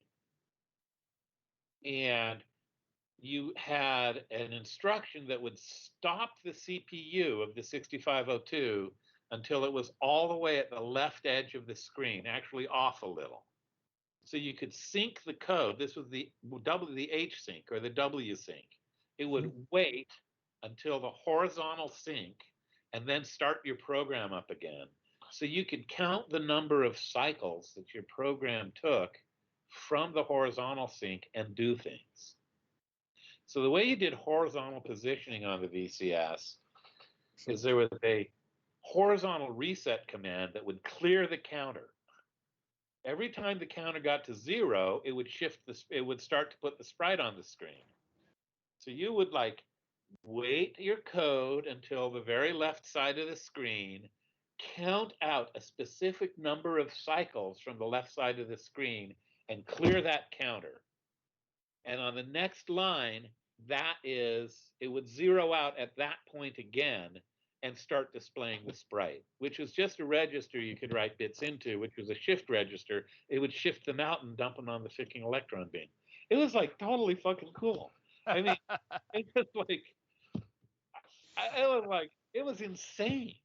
I mean, so the limitations were basically the Atari 2600 was written to draw pinstripes on the screen. There's a sprite, there was a ball, which was a single bit. Is it on or off? And there was a counter that you could reset a certain distance from the left edge of the screen and it would be there. And then it would be there on or until you changed it. It would just be a vertical line. The sprite has 8 bits in it. How many is that? That's 8 bits in it. You reset a counter. When that counter hits 0, it starts shifting bits out of the sprite, pops them on the electron beam, and creates these vertical stripes. So if you want to draw something, you write a program that sets the counter. Usually set the counter while the beam is retracing from the bottom of the screen to the top. I realize this is completely boring to fucking everyone. No, there's people I'm seeing the code in my head. Yeah, there's a bunch of nerds here listening to this. So do not worry about going off the rails. So based on that conversation, and it's fascinating, what did you actually have base code to start with? Like, say when you were like porting Pac-Man, did you have somebody else's base code and then you could build on that? So there was some stuff that was foundational. Yes.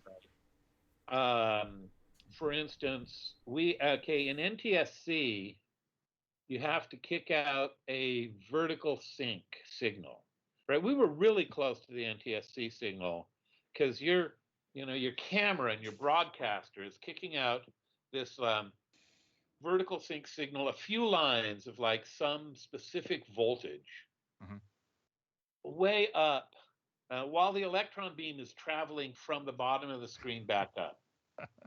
Right? Literally, the electron beam is moving, and it's moving relatively slowly.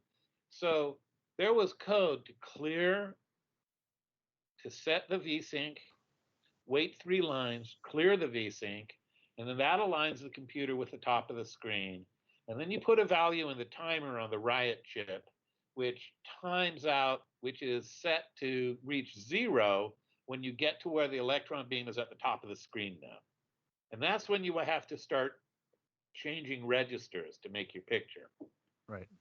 So there's a standard run some game logic, not too much, and then fall into a spin lock waiting for the timer to time out. So now you know the electron beam is right above the top of the screen. Okay, so Then I have questions. Horizontally counting lines off, and then you go, oh yeah, go ahead. You got questions? I do. I want to get into. There's two things you wanted to fix on Pac-Man. Okay. And so we know that right now. I think this is a good time to talk about this too, because there were limitations in the hardware, and so there were flicker for the ghosts, which was one of the big complaints back in the day, and then also that it didn't look quite right like the arcade version for people that were like, I'm buying this game because it's going to look like the arcade version, and it has a blue background. I'm not really sure what I'm looking at. Okay, so it was never going to look like the arcade game. Right. That's what we've always wanted to hear. Yeah. So what I want to say is, when I was a little kid, they used to have these comics in the comic store that were abridged versions of classics. Yes, Classics Illustrated. Classics Illustrated. It is a comic book that covers Treasure Island. I love that. I own that. I could have sworn they had an abridged version of War and Peace. They probably didn't have but they had they had Huckleberry Finn as a comic book. Yeah.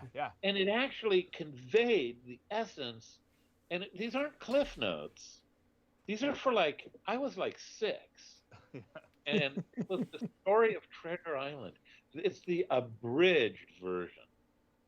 So the way I felt was that Pac-Man, something like Pac-Man.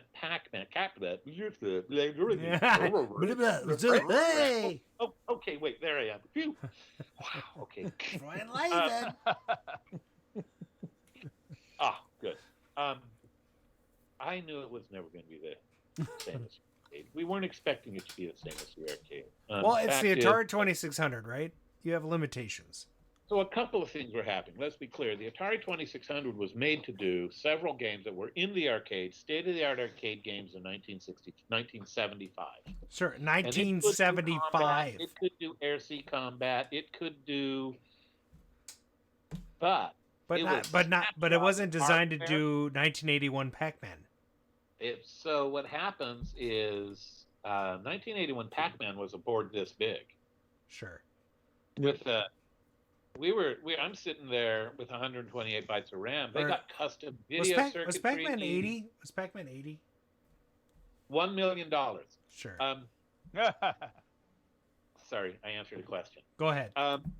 So what was happening is that Moore's Law was happening, and we snapshotted Moore's Law at 1977 for the 2600, and it did not stop for coin-op. And we were making hardware that they could sell for $80. I think the Atari had to be manufactured for $40, $50, something like that. I don't know if they were getting into the razors and razor blade thing and selling it at a loss, but it doesn't make a difference because your freaking arcade machines was hundreds of dollars, and the hardware that could go into the arcade machine was gaining all of the advances in electronic technology on a board this big. It wasn't 3 little chips. I mean, literally, the 3 little chips is like that much packaging was the 2600. If you go look at a Pac-Man board, you are going to see, 50 chips, maybe more. Oh, yeah, so the way I had $50 worth of hardware snapshotted at 1977 technology, and coin-ops were getting Moore's Law. So by the time you got to Pac-Man, you had 2 iterations of Moore's Law, doubling every 3 years or whatever it was. So it was 4 times as powerful with 10 times the investment in hardware. There was no way in hell that ports on the 2600 were going to keep up with coin-op. That would be like trying to play Halo Infinite on a 2600.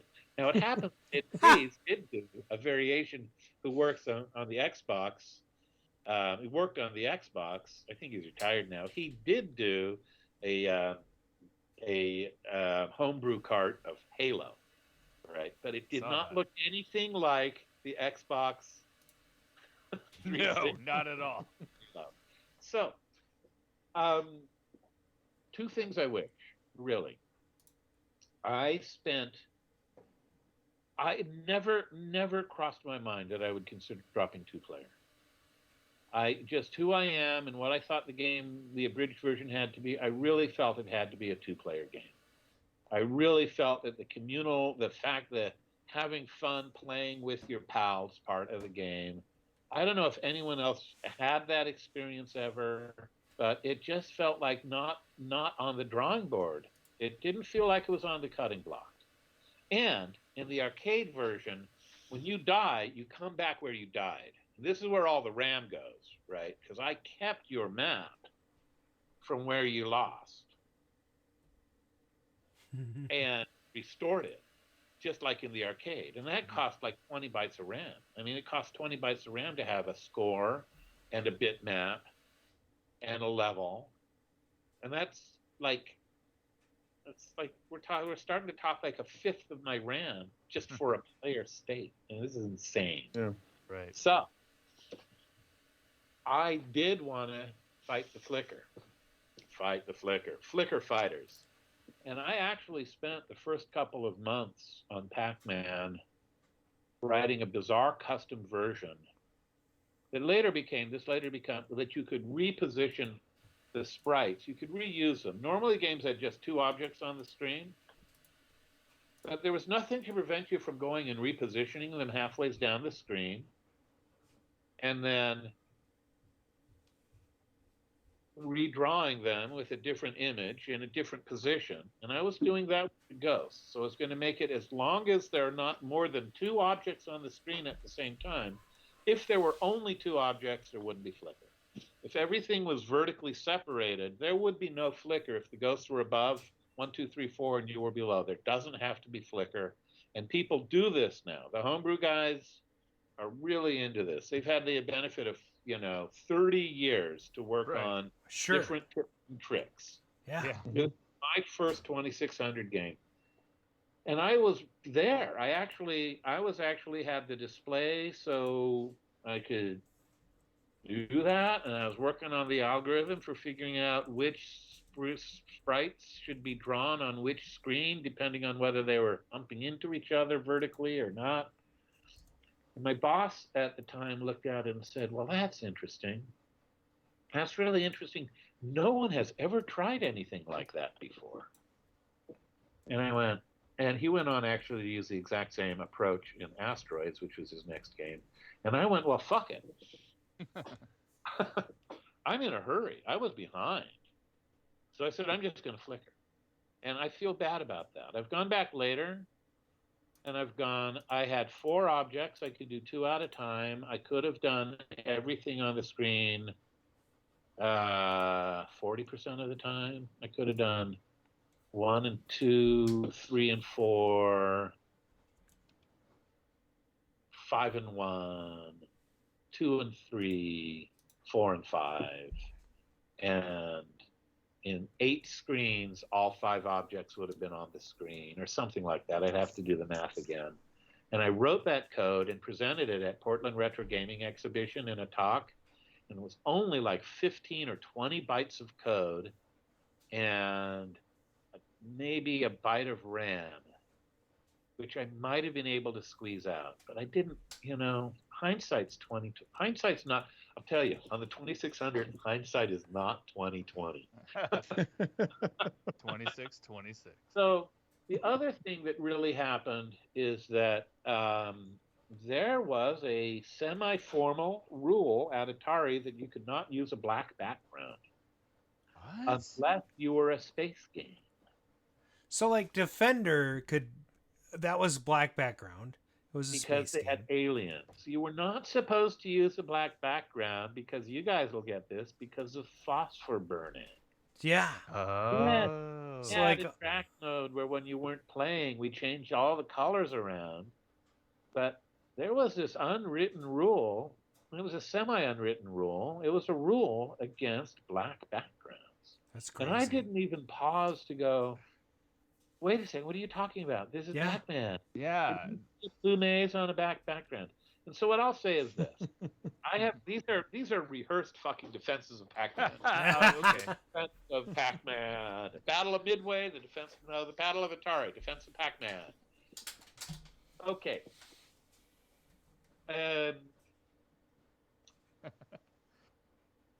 Take your time. Well, I'm going to interject because Ralph99 has said a couple really, really cool things. And one of the things he says is, I really love how even after all these years, and probably 90 times of talking about this minute detail of how he's made this little game decades ago, he's still happily talking about the nuts and bolts of the behind the scenes very lovingly with all these crazy minute details. That's pretty.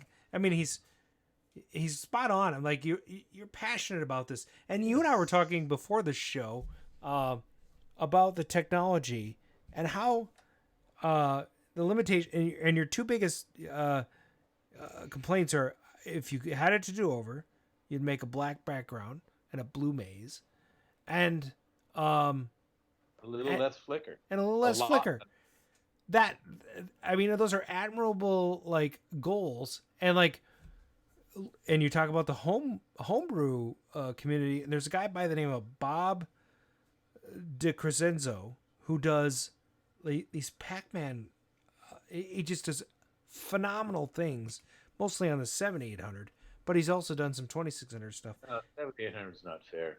Yeah, yeah, because it's like it's Tia Maria, right? So it's like you get a whole new chipset besides basically Atari System 1, right? And what I would like to bring up is they had chips with counters in them, and RAM. ROM that wasn't available to the machine, but there was a single address in the ROM that when you read it, it showed you it fed you the next. It auto incremented. It's like, so if you wanted to play graphics, you just say read write, read write, read write. No, none of this read increment write. Oh, is this the last one? Yeah. But we talked a little bit about the progression of the Atari 2600 technology, and I wrongly intimated that Pokey was even involved with the 2600. Not Pokey. So a little known fact, I am going to point this out. Not everyone knows of the people who did the Atari Amiga for Commodore. Oh, yes. Core DNA, Jay Miner and Joe DeCure from the early days of the 2600. The Amiga actually is the grandson of the 2600. That's cool. Tell us why. Neat. Well, actually, I don't know what the details are because they were gone by the time I got there, but they did come and offer Atari the Amiga in circa 1983. They offered the design to us as our next generation. These are the guys who designed the Pokey. So the VCS has the Riot chip for RAM, a whole kilobit. It's like, how can you go wrong with 1,000 bits, right? Then no one's ever going to need more than 1,000 bits. Okay, Bill Gates. It's the TIA. Yeah. The 400-800 then has the color television interface adapter, which is basically the same thing with the benefit of Moore's law. So it has these things like it has 4 horizontal positions, and you actually don't have to do the timer stuff. You can just write the freaking, normal arithmetic integer of where you want the sprite to show up on the screen. And then you have an area of RAM that is just going to dump into the sprite vertically. So it was not a pinstripe machine. Right. It would draw whatever you put in RAM, not in RAM, but in ROM or in RAM, right on the screen. And so that included way more circuitry than the TIA. And it had Pokey. Now, the TIA had a very small, you might think of it as a very small amount of real estate that was handling audio. I know way more about this than you want to know. And they pulled that apart into the Pokey chip, which was a standalone sound audio chip with 4 channels, I think, and various noise generators and various. The Pokey chip ended up being used in a lot of coin-ops for their audio. They pulled it out of the 400-800 and used it as an audio chip in coin-op a fair amount. And it also had a chip called Antic. And Antic was the DMA controller. Antic was the chip that was in charge of pulling RAM out of memory and giving it to the CTIA for. Now, if you go look at the Amiga, it basically has the same sense. There's the thing that deals with memory, Antic-like thing. I forget the name of it for the Amiga, and then the color, the television controller chip, and the audio chip. All the same kind of approach to designing, because it's the same guys. So the Amiga actually is the 400, 800 plus, or the 400, 800 next. But what I find very amusing is Atari went out of business. They gave it to Tramiel. The guys who designed the 400, 800 ended up with the Amiga at Commodore, and the guys who did the Commodore ended up at Atari with the ST.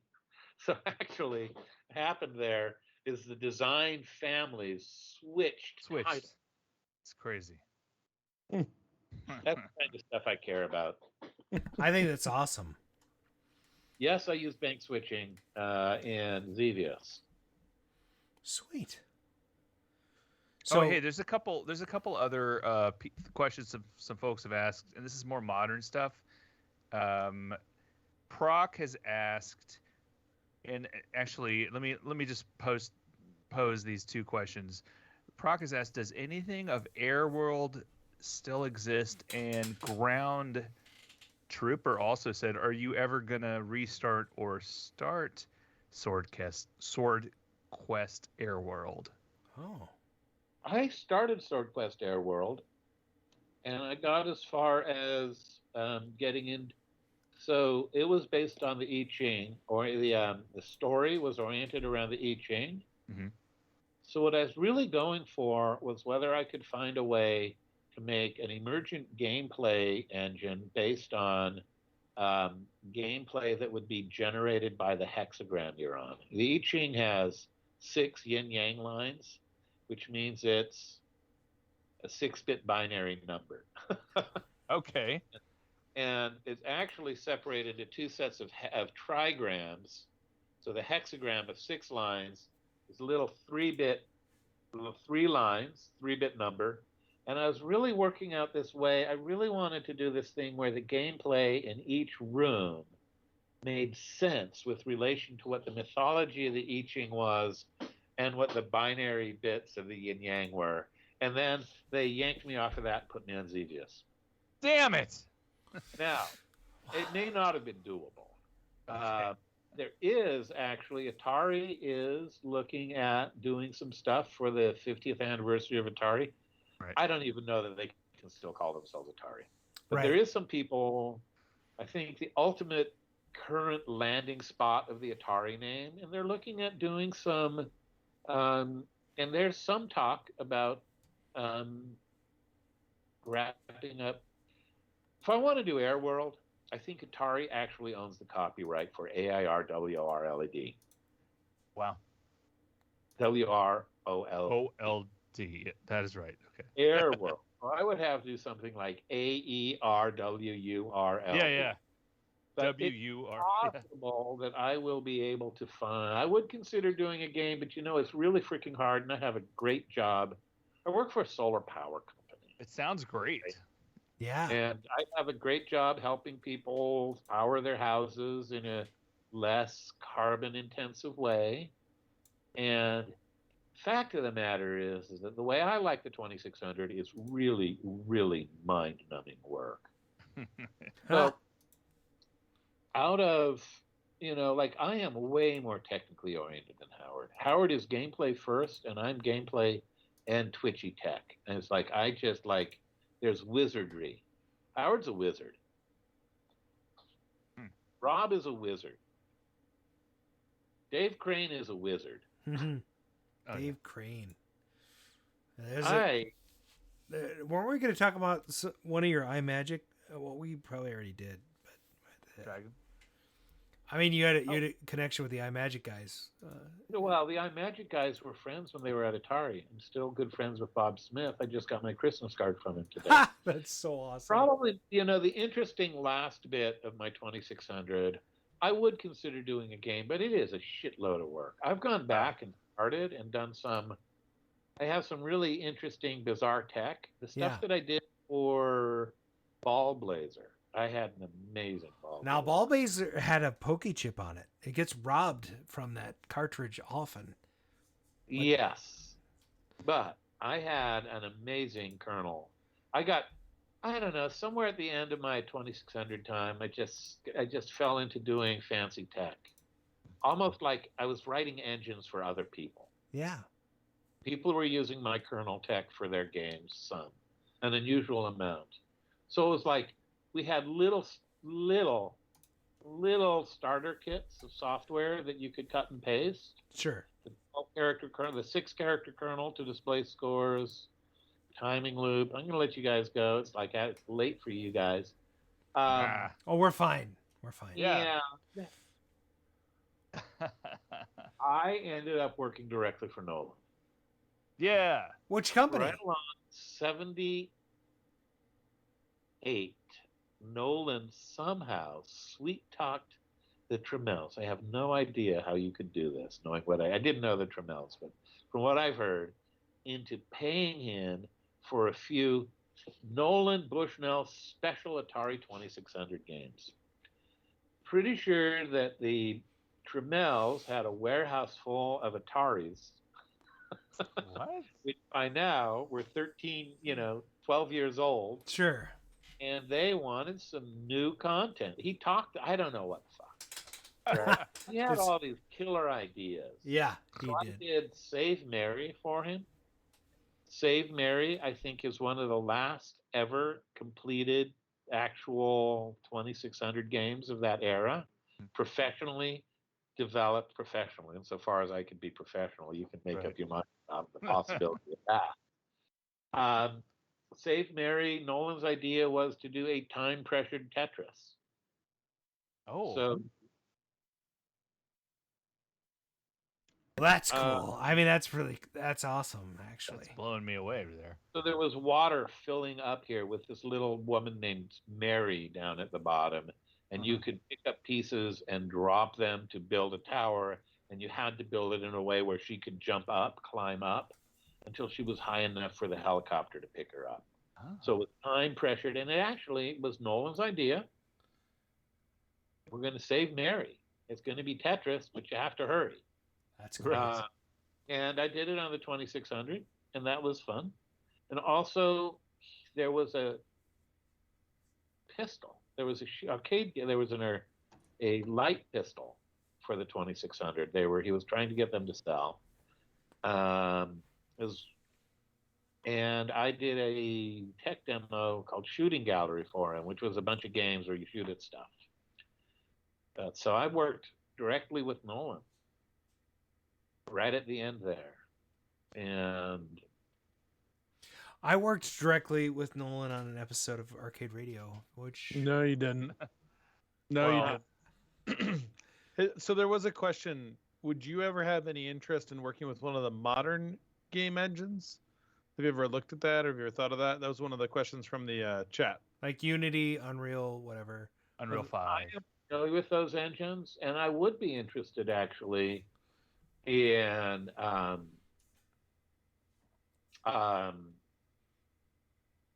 All right. I think games fucking rock. I think getting to be a developer is fucking amazing. I think that what's happened, actually, that video games and Pac-Man, and this will sound self-aggrandizing, is like as significant as the Gutenberg Bible. I think that what we did in the 70s is interactive media became possible. Mm-hmm. Yes. And what it's like when an author like us uses, like one of us millions, uses state-of-the-art technology to make something dynamic and interactive. It's actually a connection. It's actually like a work of authorship. And the work that I'm doing when I'm making a video game is entirely about connecting with people so they have a certain kind of experience. Usually we want them to have an experience of pleasure. Ultimately, we want them to enjoy themselves. Right. We want to enjoy the stress. We want them to enjoy the mastery. We want them to enjoy the danger. And they're living in an artificial world. So books are like artificial worlds, but they're very linear. Video games are interactive and dynamic, and it is a new mode of communication. That kind of goes along drumming, singing, talking, cave painting, music, writing, clay tablets for accounting, printing press, telephone, radio, television, and then video games. Video games, yes. Video games are revolutionary, and I love it. Video games are like the choose your own adventure of books. You get to make a world for people to live in, and you get to choose what you want to do in that world. So I know a lot of people. Like some of my friends from. Very few of my Atari friends are still anywhere in games. Some of us are doing some retro stuff. One is a therapist. One is a lawyer. Right. Howard's a good friend. Yeah. I ended up at 3DO in the mid to late 90s. And there was a cluster of us. Rob Zadibble hired me at 3DO to work on not 2600, on PlayStation games and Nintendo games. And Bob Smith was there at the same time. And then I hired Howard there, brought him on. So there were the four of us. And like this. And Larry Kaplan was there for a while. Oh, really? Yeah, he came and went, actually. And people I got close to there are still out there, principal technical lead on Halo, platform technical lead at Bethesda, which is now part of Microsoft. It's like for your Fallout and Elder Scrolls fans or whatever. So most of the people I know who are still doing it are technologists, are hardcore technologists, geniuses. That's why I don't still do it, because I'm not as smart as them. Yeah, whatever. That was meant to be. Yeah, okay. Let's get out there. So,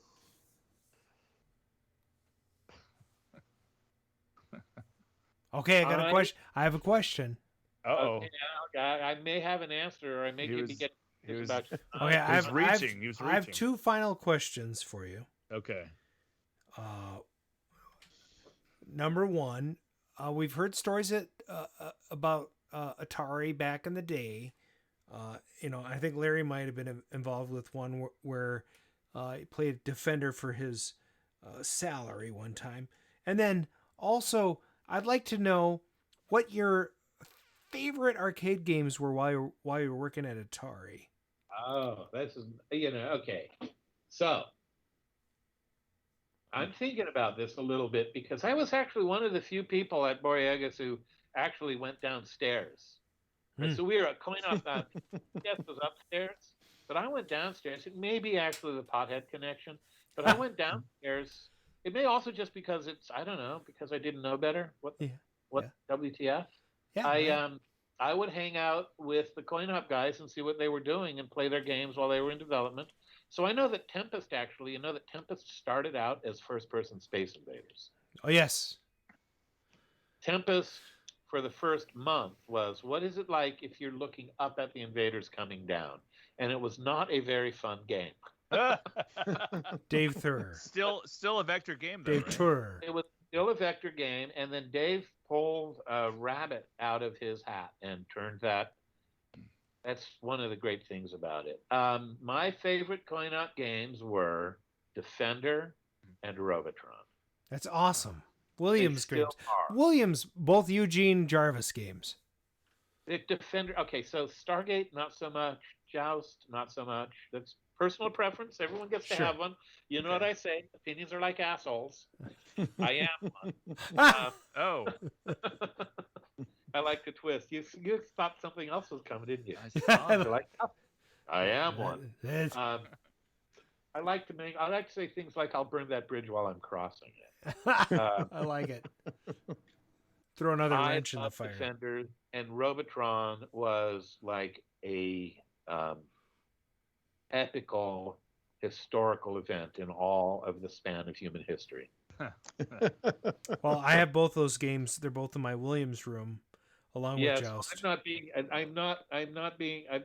that's not self-aggrandizing. It's just just stating facts. And actually, Robotron is a peak right of human creativity. I think the cool thing about Robotron is it's like pinball. It's never the same. It's like multi-ball. Yeah. I watched Dave Stogis play Robotron at Gibraltar and get into the groove and play for like 2.5 hours. Wow. He was dripping sweat. His shirt was soaked. He was just totally, and he wasn't a pothead. Yeah. He was totally fucking straight. He was just watching it. It was amazing. It was like, wow, how can I, it took too long to watch him.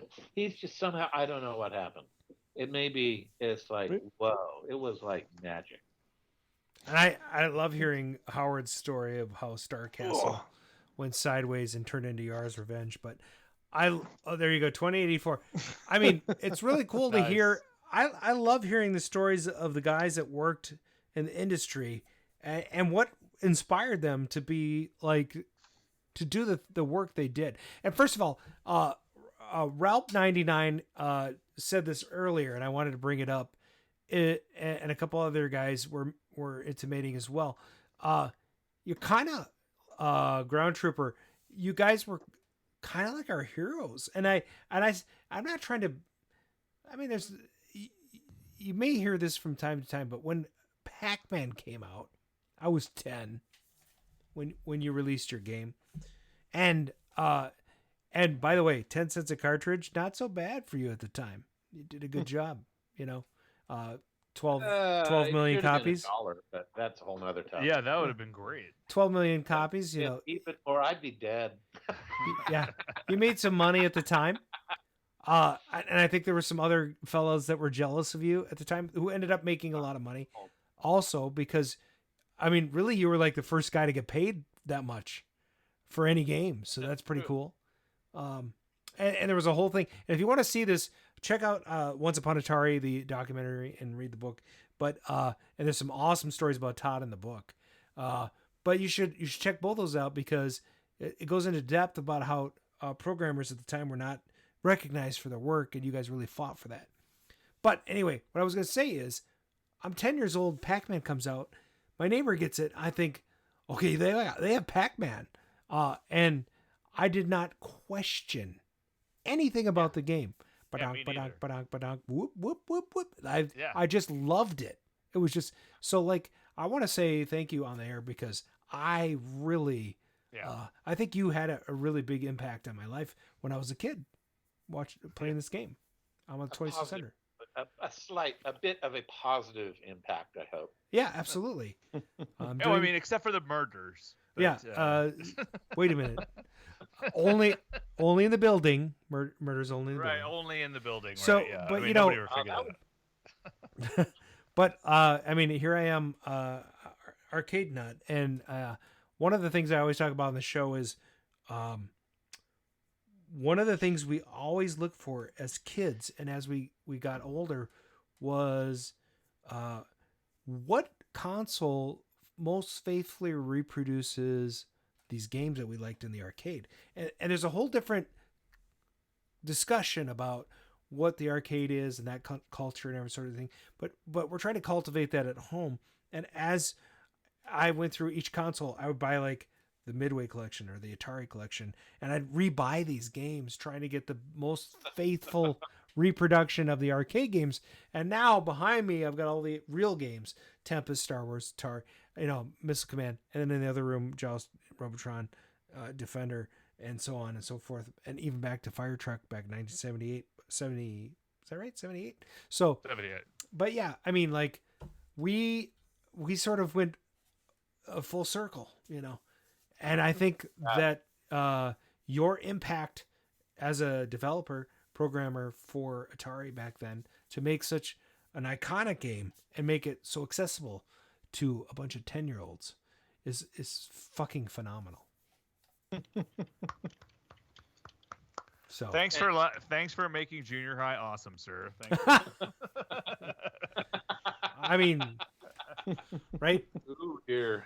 So, Todd, we want to keep you with us for a little bit after the show. We're going to do our wind up here and all that sort of 120 seconds. Yeah, but we're going to do our little thing, and then we'd like to give you an official sign off. But I wonder if you could maybe give us the Tod Frye final words of wisdom, which could be total BS or something.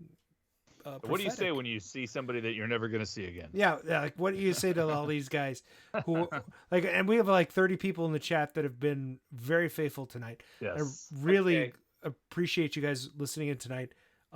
So whatever you got to say to those guys, and then like 500 listeners later, you know. Right. So I am going to be completely serious. Right. Mm-hmm. I am like a capable technologist, right? I'm a person who works and does things. And I think there are 5 ethical things for a person to work on in the world right now. We are living in incredibly dangerous times. We are on the precipice of extinction, right? And that's not sugarcoating it at all, and it's not exaggerating it at all either. And I want humans. I'm kind of a people person. I kind of want there to be people. I like right? that. I like that. 10, 20, 30, 40, 50, 100 years.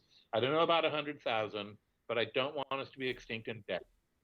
So, fusion power, I think, is a really endless amounts of electricity will really help with some of the things that we want to do. And fusion, I work for a solar power company, but I'll tell you, fusion power, battery tech, but really fusion power is a big fucking deal.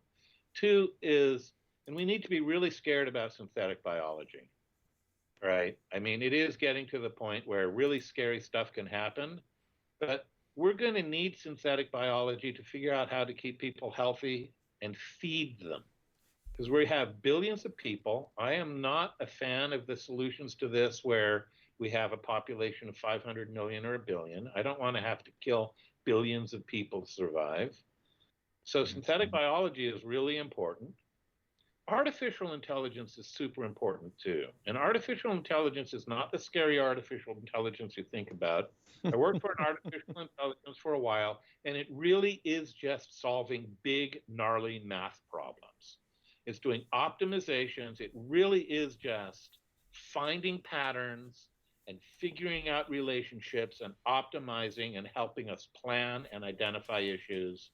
And we got big problems and we got big tech, and we should be able to use our big tech on our big problems.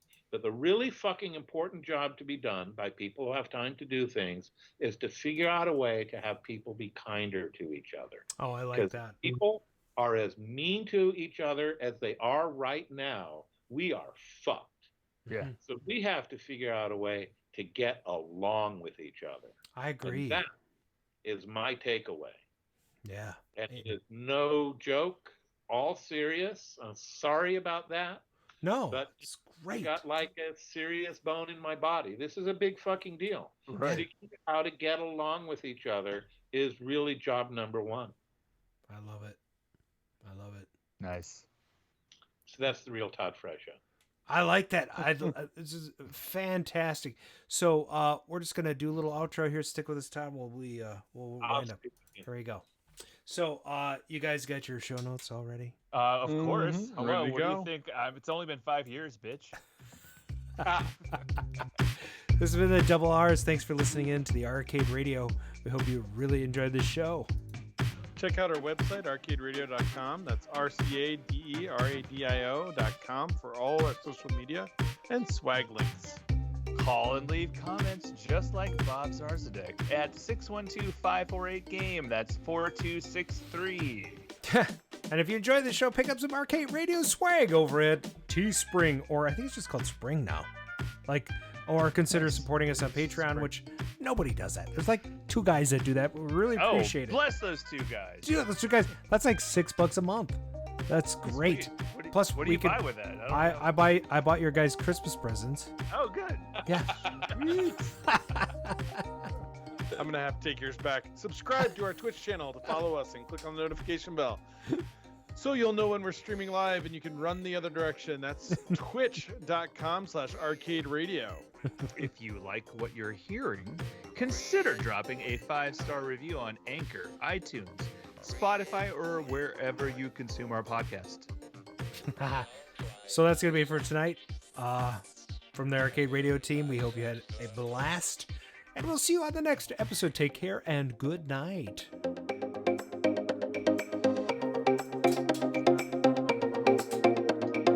Now we can take our pants off.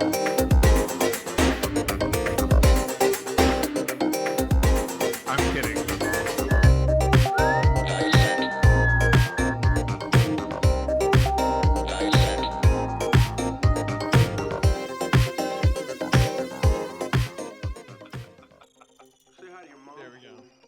Is it off?